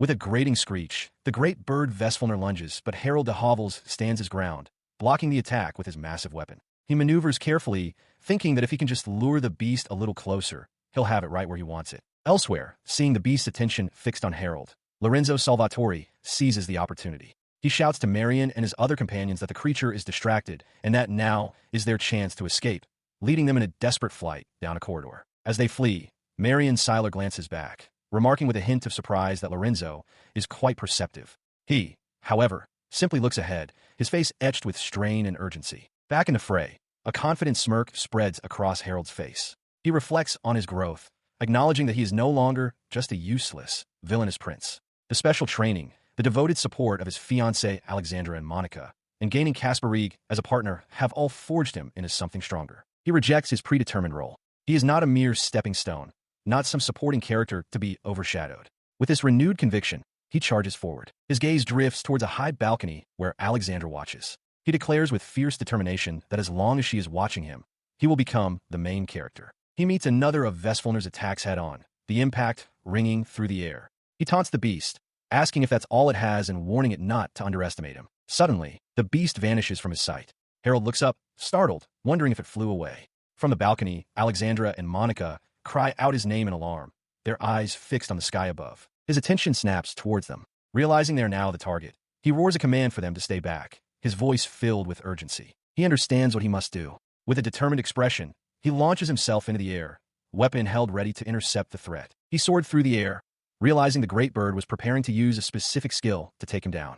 Bracing himself for the inevitable, he knew the attack was imminent. From the ground below, Alexandra cried out his name as a brilliant flash erupted in the sky. He was caught in the blast, a powerful force pressing against him. He recognized it immediately. This was Solveswort, Vesfalner's ultimate skill. Despite the overwhelming pressure, his resolve did not waver. He knew this was not the end. With a defiant roar, he fought against the relentless torrent of energy. He understood the nature of the attack. Solveswort was a multi-hit assault, impossible to block with the inward defensive skill. However, it had a critical weakness. It could only target a single individual. This was the optimal strategy. By making himself the sole target, he ensured the safety of everyone else. He had intentionally chosen to fight without a weapon, relying on engage hazard, a technique only he could master, as the one and only way to achieve victory. In a flash, the confrontation reached its climax. The great bird crashed to the earth, its massive form still. Atop its back sat Harold victorious. Below, Alexandra and Monica watched in awe and relief, Alexandra whispering his name in reverence. From his perch, Prince Harold calls out to his companions, Alexandra and Monica. Alexandra, mid-leap, marvels at the splendid battle he has orchestrated. Monica, equally eager, declares that they will beautifully purge the great bird. In response, the two women launch themselves into a coordinated attack, their blades flashing as they descend upon their massive target with fierce battle cries. Watching them, Harold sits back with a satisfied smile, the great bird Vesfalner now perched calmly beside him. He reflects internally on the overwhelming power he now commands. His thoughts drift to a memory of the Holy Knight, Coward del Mio, unleashing a powerful technique, the Four Heavenly Kings Annihilation Slash. He recalls his own assessment of it, the Sword of God's Grace. The demonstration over, St. Christia approaches, taking Harold's hands in hers. She looks at him with admiration, telling him his performance was truly magnificent. She continues, mentioning that while she had heard about the situation from Carla, she hadn't expected this level of power. With a knowing smile, she concludes that her judgment of him was not mistaken and that any excuses would be pointless. Later, Lorenzo Salvatore explains to his companions that he has two objectives for his visit. Christia elaborates. The first is to monitor Lorenzo, a political pawn of the church. The second, a long-term goal, is to determine which prince the Holy Kingdom should align with in the D'Havel's kingdom. Raphael adds that the Holy Kingdom seeks an alliance not with the monarch, but with the power surrounding the throne. Lorenzo specifies that the two candidates are Prince Harold and Prince Wilfred. He acknowledges that Wilfred's standing is improving rapidly, but declares that he has already judged him unworthy of an alliance. Christia listens, her expression troubled as she thinks to herself that, above all else, she cannot trust Harold. Elsewhere, Harold muses on this very reputation, wondering what he could have possibly done to be seen as a scheming heroine. He smirks, realizing that this very suspicion is what has drawn the Holy Kingdom's attention to him. For someone like him, with no backing in the kingdom, gaining their support presents a significant advantage in his quest to avoid a bad end. He walks with Christia, who explains that in the event of a bad end, she has already secured an escape route for the Holy Kingdom. She then produces a contract, formalizing the alliance between her and his party, and asks him to take care of her. Her sudden affability catches him off guard. He wonders why she's being so forward when he knows she is a scheming, cunning individual. The moment is shattered as a massive, dark shadow falls over them. The great strange bird, Vesfalner, descends with terrifying speed, its talons aimed directly at Christia. Harold's eyes widen in shock. Without hesitation, he shoves Christia aside. The creature's claws slam into the ground where she had been standing, shattering the stone and sending a spray of dark energy into the air. He looks on, his hands still outstretched from the push, a stunned expression on his face as he processes the sudden, violent attack. His thoughts race, questioning why a homing attack would be directed at Alexandra's small body. From a distance, Alexandra herself watches with a cheerful, untroubled smile. As he faces the colossal beast, Kasparig suddenly appears on his shoulder in its cat form, announcing that the creature's transformation has been broken. With a grim look, Harold identifies their foe as an eliminator. In response, he raises his hand. A complex magical sigil, glowing with dark power, materializes in his palm. He clenches his fist, and the sigil flares as shadowy energy erupts and coalesces around his arm, forming into a massive, ethereal gauntlet. The great bird recoils, its body contorting as if struck by an immense, unseen force. With a final surge of power, he unleashes the spell. A colossal fist made of pure shadow manifests and smashes into Vesfulner, the impact echoing across the courtyard with a sickening crunch.